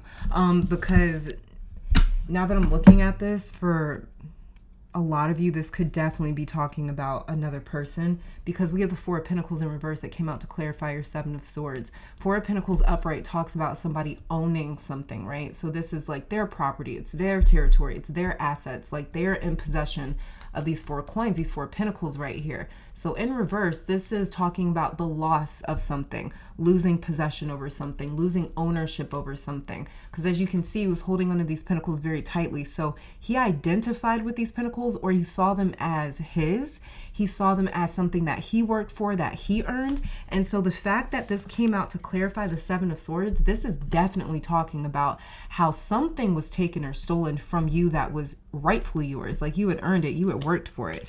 And there was just somebody that you trusted, that you let in, and they ended up stealing from you in some way. Let me get one more clarifier for the Seven of Swords right here. See what we get. Yeah, Five of Cups in reverse. Yeah, this is definitely still focusing on, yeah, okay, so that is what I heard. Underneath the deck, we have the Queen of Swords. So for some of you, you really do blame yourself, and I feel like it almost might be like a coping mechanism for you to like blame yourself, because it can be very difficult when you get betrayed to just accept the fact that it was like I just trusted them, you know? Sometimes it can be difficult when you get betrayed to blame the party that betrayed you, because we like to have a sense of control. We like to have this sense of like feeling like I can prevent this from ever happening again as long as I'm not as trusting moving forward, or as long as I'm not as nice moving forward, or as long as I'm, you know the saying like nice guys finish last, you know, something like that. So some of you guys, you could be dealing with like feeling like low about yourself because you allowed somebody to get close to you that you trusted, and they took advantage of that. And it's like you're still kind of dealing with that. You're trying to move forward. You really want to move forward with this Five of Cups showing up in reverse. If the Five of Cups showed up upright, then this would just be you saying like, I'm not ready to move on from this. I'm still upset about this. I'm still grieving this. The fact that it's in reverse tells me that you want to move on, but it's something that you have a hard time letting go of. Like you might have moved on from the situation. Like let's just say, for example, this is somebody that you trusted and they stole money from you, right? Let's just say that like you're over it, like it happened like a year ago or something, right? So it's like maybe you're over that, maybe you've made your money back or something like that, but it's like you're not over the emotional hit that this took on you with this Ace of Cups right here in reverse, and the Six of Cups and this Nine of Cups in reverse. The one thing that is draining you, pile 3, that I'm picking up, we're going to get clarifiers for the rest of your cards here, but the one thing that's draining you that I'm picking up already is the fact that this situation has bled into the way that you see life. Like it's bled into like your optics, your perception of life and relationships maybe, and other people. And when it comes to maybe like finances or business, like let's just say that this happened in business.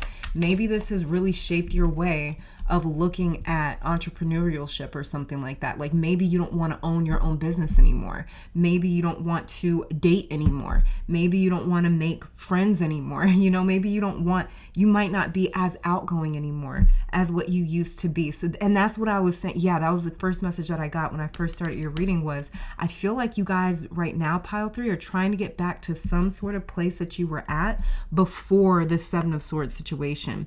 Like where you used to be trusting, or you used to be more confident, or you used to not have such a big wall up, you know? And I feel like you guys are trying to get back to that place. Let's get a clarifier for your Ace of Cups in reverse. Let's see what we end up with. Yeah, see that? We've got the Nine of Swords and the Nine of Wands. This is a very like wounded sort of energy.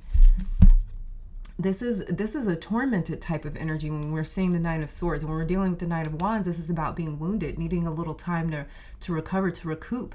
And so this is you definitely needing some time to recover, or taking your time to recover right now. But the Nine of Swords is you dealing with the anxiety, dealing with the stress, dealing with this lingering fear from this Seven of Swords person or situation. It's just this lingering fear that's just always there now, this anxiety that you never had before. You kind of like look at the situation and you're like, this is where my anxiety started. This is where my depression started. This is where my life changed. This is where my trust issues began. This reason is the reason why I am how I am today. And you don't like who you are today, or you don't like some parts of who you are today, and you blame this situation for that, and that's something that's currently draining you. Let's move on to the Six of Cups to get a clarifier for that. What was underneath the deck? Justice in reverse. See, that's still messing with you.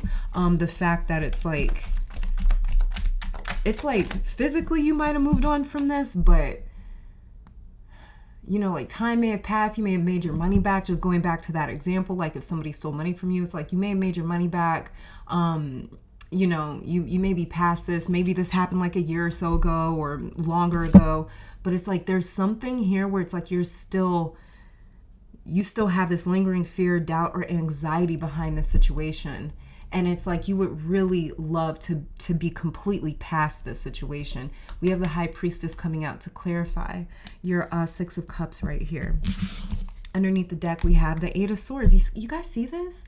You see these cards? It's like you want to trust your inner voice with the Six of Cups right here, being clarified by the High Priestess and the Eight of Swords. You really want to trust your inner voice. You really want to trust your heart. You really want to trust your instincts. You really want to trust your intuition. You really want to believe in shaping your own destiny, but it's like you almost don't trust yourself anymore with this Eight of Swords. Because Eight of Swords, she is held hostage because she's kind of choosing to be held hostage. That's what we're dealing with when we deal with the Eight of Swords. Seven of Swords is something that happens to you.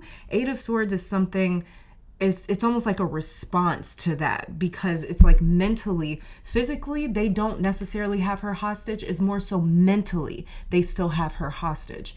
So it's like she could literally just unbound herself, take the blindfold off, and just like walk out of this situation. But mentally, she's trapped. Mentally, she is held hostage by the situation. We see that right here with the Nine of Swords as well, clarifying your Ace of Cups. So for you guys, even though this happened in the past with the Six of Cups right here, what is the High Priestess and the Eight of Swords is clarifying the Six of Cups is saying, even though this happened in the past, you're still to this day feeling like as though you can't trust your intuition or your instincts. So going back to that example, let's say that a friend stole money from you. It's difficult for you when you meet somebody and intuitively or instinctively you're feeling like, oh, I feel like I could like this person, or I feel like we'd make great friends. You don't trust yourself because you're still held hostage by this past situation or this previous situation. So this is what is draining you, is this past situation that you're really working to get over, but mentally you're still being held hostage. And that is, it's the mind that's the tricky one. It's not even, and we see that with the Seven of Swords kicking off your reading. You know, it's the mind that's playing tricks on you. It's not your physical environment, you know, but it's the mind that's playing tricks on you. So let's check out your Ace of Pentacles, get a clarifier for that. We have here Temperance in reverse. So this is you trying to start something without necessarily being all the way healed or all the way over the situation, like I've been kind of saying. Temperance upright talks about healing. It talks about alchemy. It talks about turning basically lemons into lemonade and making something out of our challenges and our obstacles, making something beautiful out of them.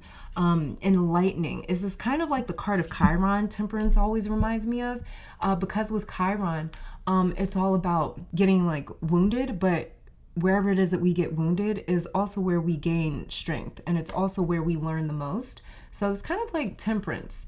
And so Temperance in reverse coming out to clarify your Ace of Pentacles is basically you, just going back to that example, this is basically you just trying to move forward and create new friendships with people, but you're not necessarily all the way over this previous friendship that ended with the Seven of Swords situation.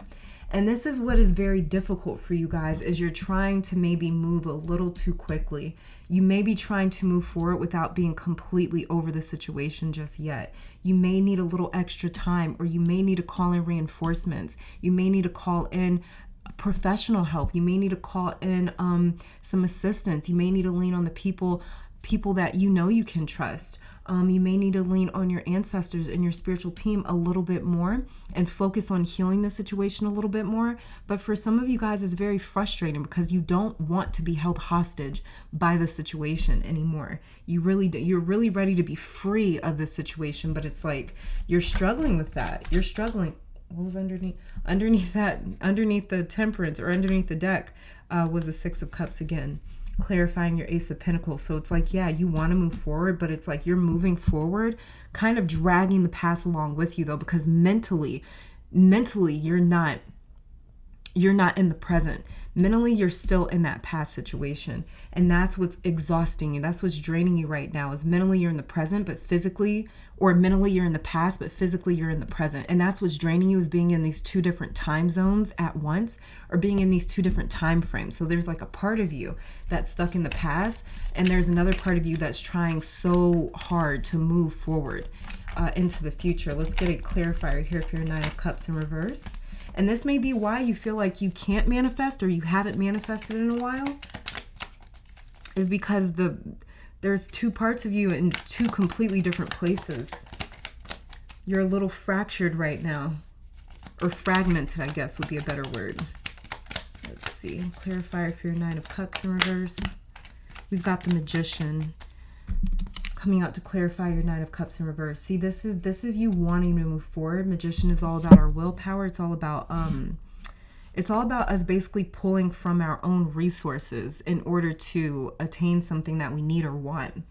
And Nine of Cups is kind of like the Magician a little bit. Nine of Cups talks about a little bit more about like manifesting. The Magician does as well. But when you look into the Magician card and his story, as we talked about over on Patreon, you'll understand he's not necessarily manifesting. I can't necessarily say that I manifested a better body if I've been like dieting and exercising every day, right? I mean, I guess you could say that, because that's basically what manifestation is. Technically, there's a process to it, because we're in the 3D realm. So we have to, law of physics apply here. And when you look into the Magician card, you understand that he's not necessarily a magician. He's not necessarily even manifesting. He's actually just using his current resources to obtain newer resources. So he's using his talents as a magician. He sets up a little shop. He makes some money so he can go and buy new resources and new essentials like food and shelter and clothes and things like that he didn't have before. And that's what makes him a magician. So the Nine of Cups, in my opinion, talks a lot more about manifesting from this really crazy like space where it does not make any sense. But it's more so about a state, an emotional state of being. With the Nine of Cups, you're using your emotions to almost manifest a new environment. So basically, it's not necessarily that his environment has changed, it's just his emotional being that's changed. Because he's at peace, his environment seems more peaceful. Because he's more fulfilled, his environment seems more fulfilled and more pleasant and more satisfactory. So it's just his inner state that's changed, but it makes his environment and his outer state look so much different. And so that's the thing here, is that another thing that's greatly exhausting to pile 3 is this lack of, you may feel like you have a lack of control over your own inner emotional state. You may feel like this Seven of Swords situation or person made you emotionally unstable, where maybe you felt like you had a little more emotional control or authority. You may feel like now, like you snap a little bit easier, you freak out a little more, you're more emotional or more sensitive or more paranoid or more anxious. It's like you feel like you've lost connection with your emotional being to the point where you don't even know how you're going to feel when you wake up in the morning, or from experience to experience and day to day. So you may feel very like unstable because of this situation, and you keep looking at the situation like, if this wouldn't have happened, I wouldn't be this type of person today. Because some of you in pile 3, you simply have a more difficult relationship with yourself now because of this Seven of Swords situation or person. And so what I'm seeing here is that as much as you're trying to manifest maybe another reality, or you're trying to manifest your way out of this. Five of Pentacles was underneath the deck here, Five of Pentacles in reverse. You may be trying to manifest your way out of feeling the way that you're feeling. So for example, you may be doing like affirmations, you may be doing like spell work, or you may have gotten into spirituality, just trying to create more of a peaceful inner environment.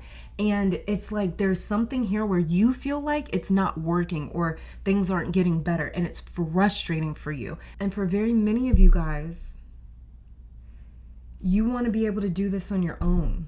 You want to be able to get back to a good place on your own. You want to be able to say that you healed yourself, or you found yourself again. Like, you want to be able to do this for yourself, because Five of Pentacles is the card of needing assistance, needing help upright, right? Like, they're not able to provide for themselves. And it's interesting because that's exactly what we were just talking about with the Magician. After he left out with the Fool card, he had like a little hack and sack with him, but after he, a few days on his journey, he's like, okay, well, I need food now, or I need shelter. But he didn't have the money to afford it. So as a magician, he had to use his own skill sets that he had. And he had a few magic tricks up his sleeve. So he started performing them in the town, and he made a little bit of money, and he was able to get what he needed. And the Five of Pentacles, they either don't have any sort of skill sets they can fall back on. They don't have any sort of resources that they can fall back on. They don't have anything that they can fall back on to help them out of the state or the situation that they're in. So they need assistance. They need outside help. The fact that this came out in reverse alongside the Magician with the Nine of Cups in reverse talks about the one thing that's draining you is your struggle with the fact that you feel like you can't get yourself to a healthy place, or a place where you're feeling better on your own. You don't want to depend on other people. You don't want to depend on other relationships. You don't want to depend on replacing whatever may have happened. So let's just say, for example, like, you're in a relationship and I don't know, your partner cheated or something, right? And so it's like you guys broke up. Instead of you getting back into another relationship where somebody like treats you way better than your last partner, and this makes you feel better about relationships and love, and it heals your trust issues, like, you don't want another relationship to come in to have to heal your trust issues or heal your self-esteem or heal your emotional state. You don't want to depend on that because you don't want anything to be taken away from you again, is what I'm picking up. The Seven of Swords situation has really hit a lot of you because you feel like, I let this person in, or I let this situation in, and they were able to take something from me. So you're trying to get to a space and a spot where you're like, nobody can take this from me because I'm the one that gave myself this self-esteem, or I'm the one that gave myself this image or this identity, and because I'm the one that found my way to this place, nobody can take it from me, no matter what happens, no matter how these relationships and these situations and experiences end up. So I think the thing that like a lot of you guys are being drained from right now is trying to do this independently. Some of you guys, the reason that you haven't told anyone is because you feel like you can't. Some of you guys haven't told anybody in your life about the Seven of Swords situation. So if this was like, just going back to that example, like a friend that stole from you, some of you guys didn't even tell your other friends or your family members.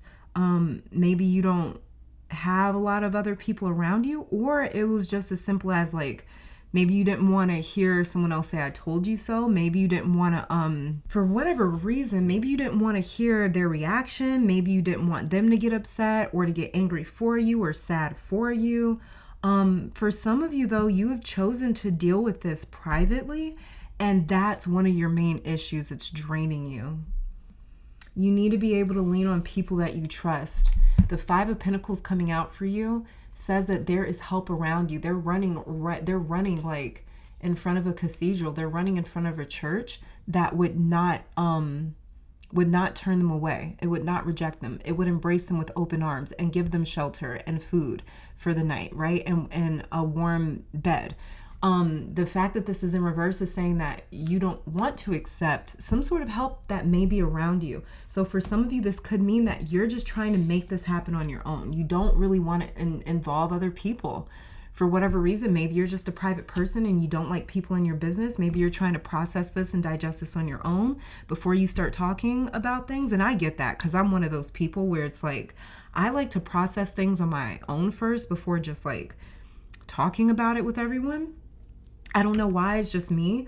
So when things happen, I'm just kind of sitting with it, by myself first. So some of you may kind of be doing something like that. But for some reason, I'm kind of picking up that some of you guys may be dealing with this situation on your own. And that's another thing that's draining you, because it seems like the universe and God has some people around you that could help you. But for some reason, you may want to kind of keep this to yourself for now, or maintain a level of privacy as you work through this. So this could even be like a relationship. Maybe this is a marriage or something, and you don't want to involve other people in your marriage. You don't want their opinion, because other people, they might just tell you, oh, just get a divorce, just leave your husband, just leave your wife. And you may not have your mind made up just yet. Like, I'm ready to leave. I'm ready to call this a dub, For you might be like still trying to decide, like, is this worth ending my marriage, or ending this friendship, or ending this relationship, or walking away from this job or this opportunity, or whatever the Seven of Swords situation is. You may be still trying to figure out, like, do I want to completely walk away from this? You may not want to just yet. So let's get some messages here from the Sacred Self Oracle from your spiritual team to see what they suggest in terms of protecting your energy, or how to protect your energy during this time.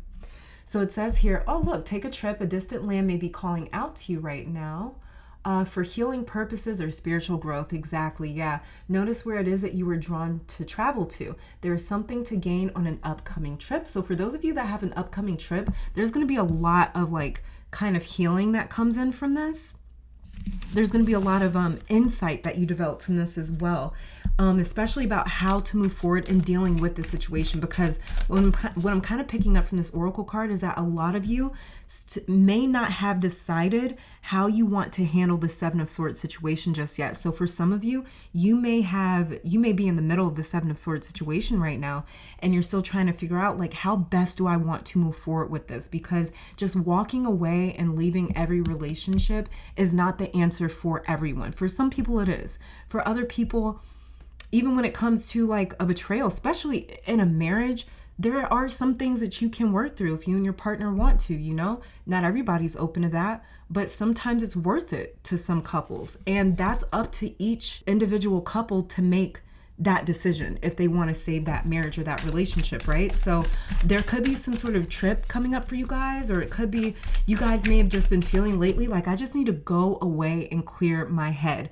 Listen to that. If you can get away, go away, because you're going to develop a lot of insight and enlightenment about the situation and what's the best next step to do. Because a lot of you guys, we did pull the Nine of Wands for one of your clarifiers. I don't remember which one, but we did have the Nine of Wands for you.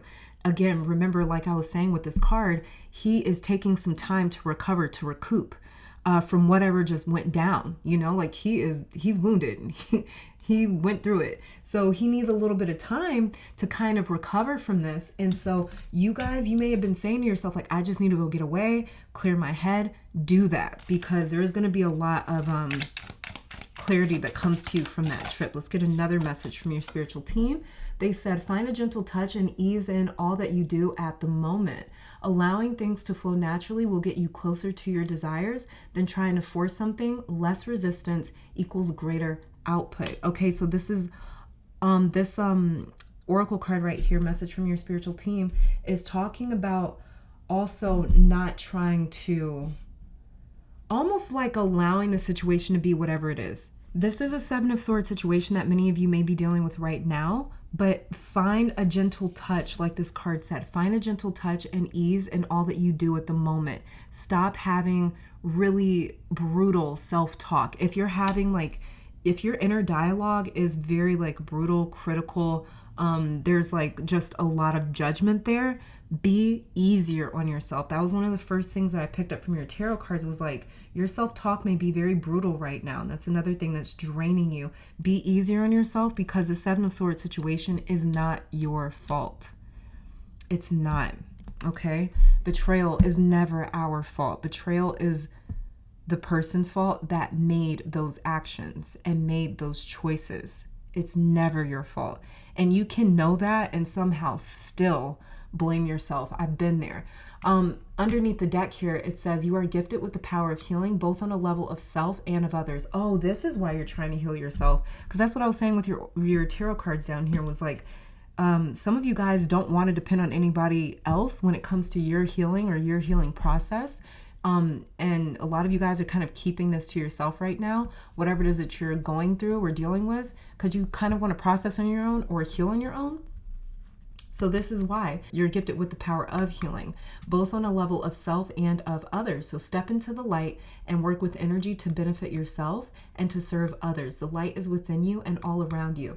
I need to say this, if you are somebody that is a healer type of person, even if you're not like in a spirituality, you could be a doctor, you could be a therapist, you could be a psychiatrist, right? So one thing that I need to say, if you are a healer, tarot reader, astrologer, whatever, please do not try to heal yourself. This card just fell off when I picked this up. It says, believe in the impossible and just for a while indulge in a fantasy or two of yours and remember what it feels like to hold space for innocence and blind faith. Make a wish, you may be surprised. It just fell off, but I'm going to put it back.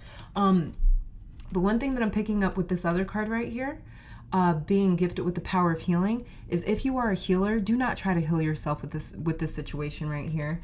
That may be why a lot of you guys are trying to keep this private, is because you are a healer yourself and you may not want people to look at you like you don't know how to get over this or you don't know how to heal this, or you may not want people to judge you in terms of like, how have you not healed yourself when you know all about healing, right? And I mentioned Chiron in your reading. I also mentioned it in another reading. I forget which pile. But I also mentioned it in another reading. And basically, Chiron, he was able to heal everyone else but himself, because he was a god. His father was a god. But the way that he was born as this like half man, half beast. So his mother abandoned him, right?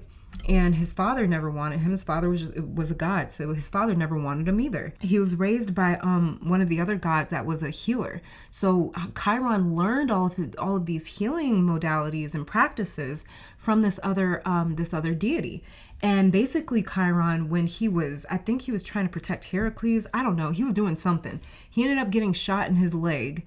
And because he was an immortal god, that meant that his wound was also immortal.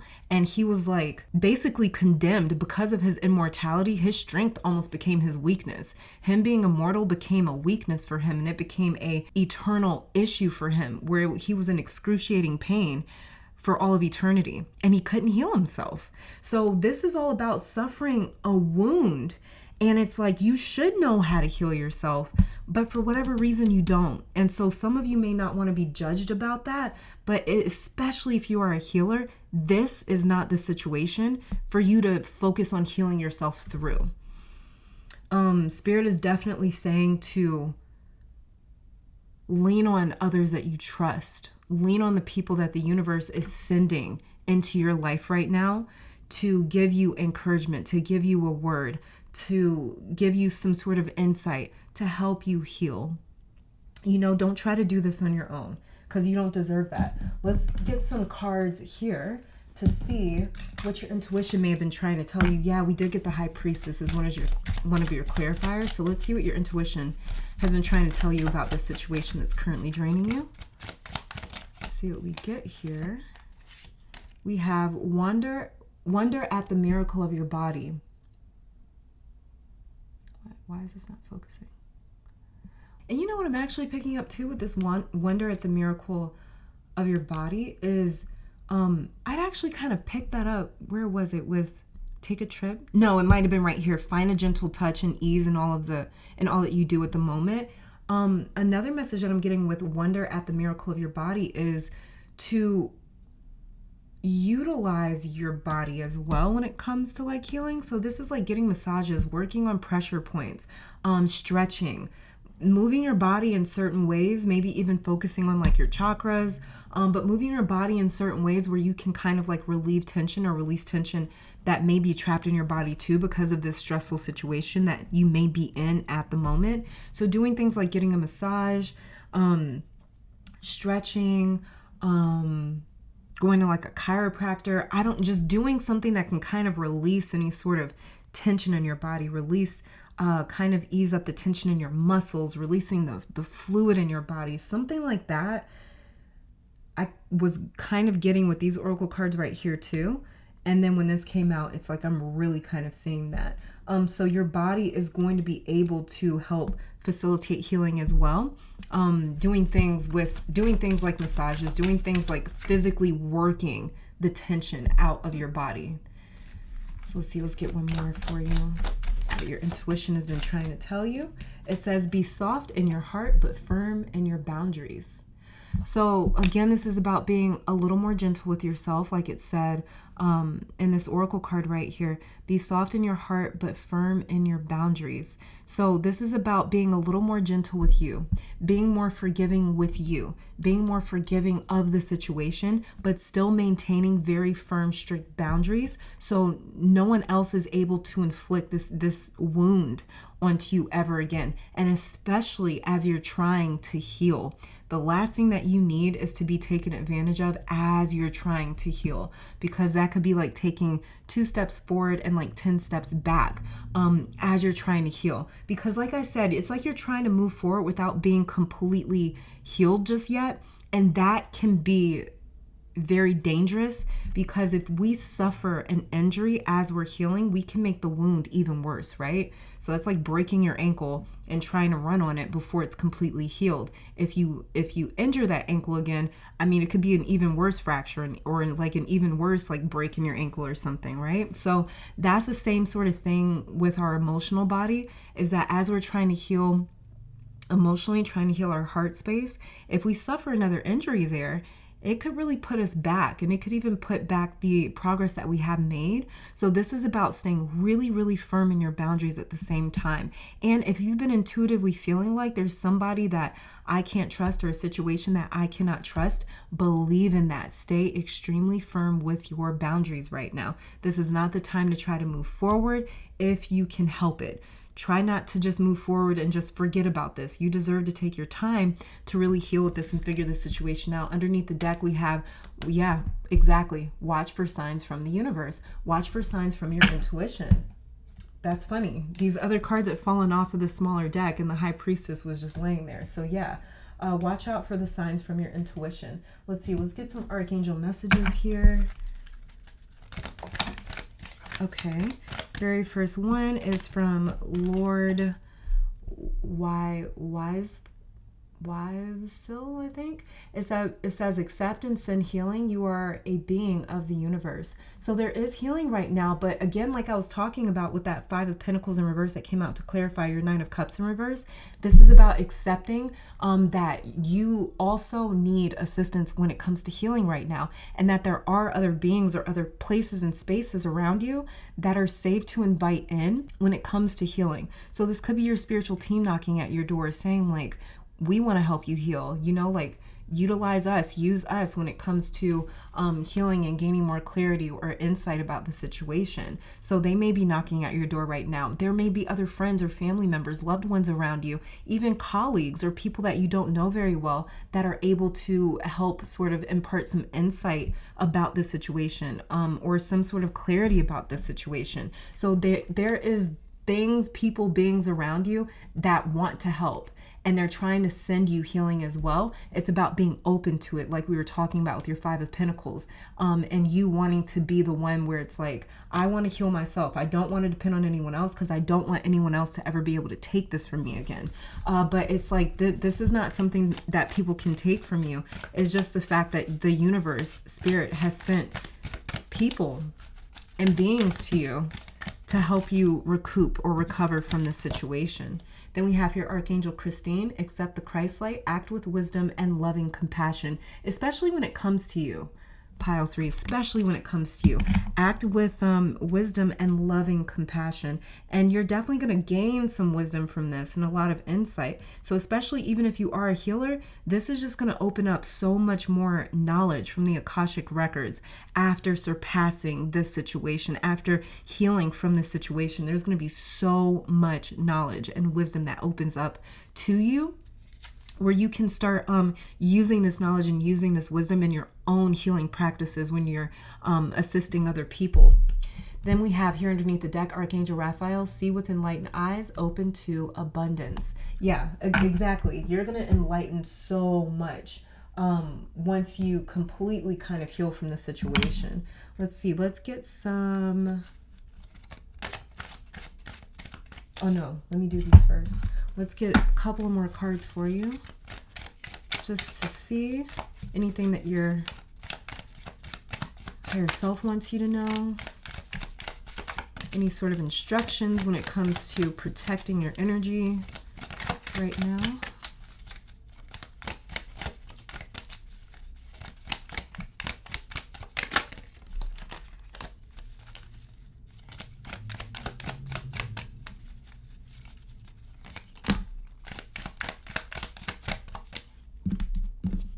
All right, so we have here, I am connected. So this is about feeling connected to you. Feeling connected to you and being able to still sense a connection with other people in your life that you love as well, and not putting up a wall behind the Seven of Swords situation or person so much that you stop trusting even the people that have earned your trust. You know, like you don't want to get, and you don't want to get to a space either where you stop trusting yourself. And that's what I'm picking up with this I am connected card. So for right now, some directions for you, or some guidance for you from your spiritual team, is to work on facilitating a more of a like a healthier environment or a safer environment where you feel safe enough to trust yourself. Because that's very important. You don't want the Seven of Swords situation or person to make you feel like you can't trust yourself. And then underneath the deck, we have here, I am a dreamer. So don't give up on your dreams. Don't give up on whatever your dreams were before the situation. Like I said in the very beginning, a lot of you, I feel like, are just trying to get back to the space that you were in before the Seven of Swords situation. Maybe you were very optimistic back then. Maybe you had a lot of faith back then. And it's like you've kind of lost that because of this situation. Let's see, let's get some other instructions from the angels about your physical body and how that could help you heal. We have here fresh air. Dear Archangel Raphael, thank you for helping me breathe easier in all ways. And there's also a dog and a cat here. So for some of you, if you've been thinking about maybe getting a dog or a cat, they are so good with like therapy and healing. Like animals have the purest energy. So they're really good when it comes to like healing. So if you have any pets of yours, spend a little bit more time with them. Or this could be saying, if you do have pets, that they're actually worried about you right now, that they can sense that you're stressed, they can sense that you're going through something. And this may be that the other beings around you that the universe has sent you or put in your life to help you heal. It could be your pets, you know? So fresh air and spending maybe a little extra time with your four-legged friends or your pets. And then we have here sunlight, and it says, Dear Archangel Raphael, please help me enjoy the benefits of sunshine in safe and healthy ways. So even the sun, some of you may even have like a vitamin D deficiency. Vitamin D is the one that comes from sunlight, right? I think, I don't know. If it doesn't, then just ignore that. But it could be something to do with sunlight. Whichever vitamin, I guess, comes from that could have another thing to do as well with healing and just inviting more sunlight into your life and into your world. And maybe even like not being like, if you like your house dark or something like that, try opening up the windows and inviting in more sunlight in, and that can also help you kind of like change, I guess, the way your mood is for the day, or your vibe is for the day. But it may really help just kind of inviting in more sunlight. And then we also have like, it looks like maybe fruits that he's carrying in that basket. So maybe even eating more fruits or eating more foods, like fruits and stuff. And then underneath the deck here, we have stretch. Like I was talking about with your body, like physically working tension out of your body. So yeah, we have here stretch. And it says, Dear Archangel Raphael, thank you for staying by my side and motivating me to take excellent care of myself in all ways. And then, yeah, final card here. Let's get a message from your chakras, whichever chakra wants to come through and deliver you a message. And I'll read this card out of the book. Let's see for pile 3. What does pile 3 need to know about what's draining their energy, how to protect themselves spiritually and energetically right now? Beautiful balance. Okay, so I'm going to read this out of the book. I believe this is the either third eye or crown chakra, but I'll find out for you. And underneath the deck, we have vanity, and this is blue, so this is the third chakra. Okay, and with balance, what it says here about this card is this is the sixth chakra. This is the third eye chakra. And this says, I must create before the opportunity disappears. Okay, and it says the legend Periwinkle is a small town theater actor with big time talent. An agent arrives in town and is quite impressed with young Periwinkle. She offers him a contract and he drops everything that once mattered to him to be available for fame. Feeling sure that his big break is coming, he alienates his loved ones. He signs a contract with the agency, but there are no jobs. He is told he must wait for the right one. He learns that waiting for a dream is not as powerful as living a loving reality. And it says inspiration running towards something may chase it away. Be wary of being deceived by your own desires. That may be what the Seven of Swords is down here as well.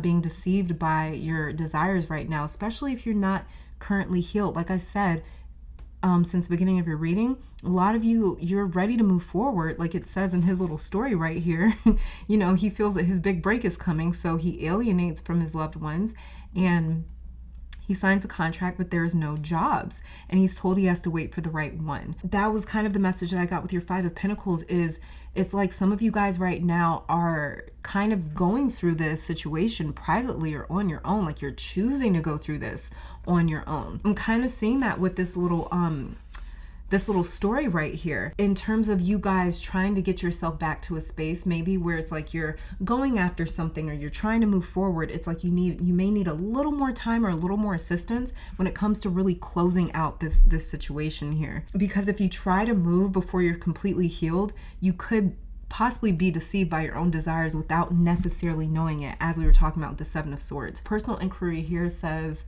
I take me, what? Yes. Okay. I take me with me wherever I go. Is there a part of my life that may be out of alignment with who I am? Yeah, like I was saying earlier, some of you guys, you develop this negative self-talk or self-image after the Seven of Swords situation. So it's really important. This is why the Seven of Swords situation is so important for you to heal. So you can kind of also simultaneously heal the relationship with yourself that may have been a little damaged after the Seven of Swords person or situation right here. Key ideas here says chasing illusions like the Seven of Swords, health matters. Okay, yeah, so you guys may be going through something with your physical health because of the stress that's been induced by this situation here. So yeah, key ideas, chasing illusions, health matters, compulsive behavior, dietary imbalance, being result-oriented, self-neglect, honoring values. Keywords are assistance, courtesy, and support. Meditation says here, journey with Periwinkle. He tells you of the work he had to do to repair past mistakes. Yeah, he says we all end up in the same place, so enjoy your journey. Sit with him. You will know when it is time to come back. And it says here, right here, keyword is assistance. And like I kept saying with your Five of Pentacles, it's like you guys are rejecting your assistance. I think you had another card that mentioned assistance. It says acceptance and healing. Yeah, right there, acceptance and healing. So this is about you guys accepting the assistance that's around you and the support that's around you. And then it says here, key ideas is being result-oriented, self-neglect. So this is about you guys neglecting this healing process or journey right now if you're not completely healed yet, because you're just ready to move forward. You're ready to progress, but that's the main thing that's draining you. So take the time that you can right now, the further time that you need in order to feel completely healed and like you've closed this chapter out.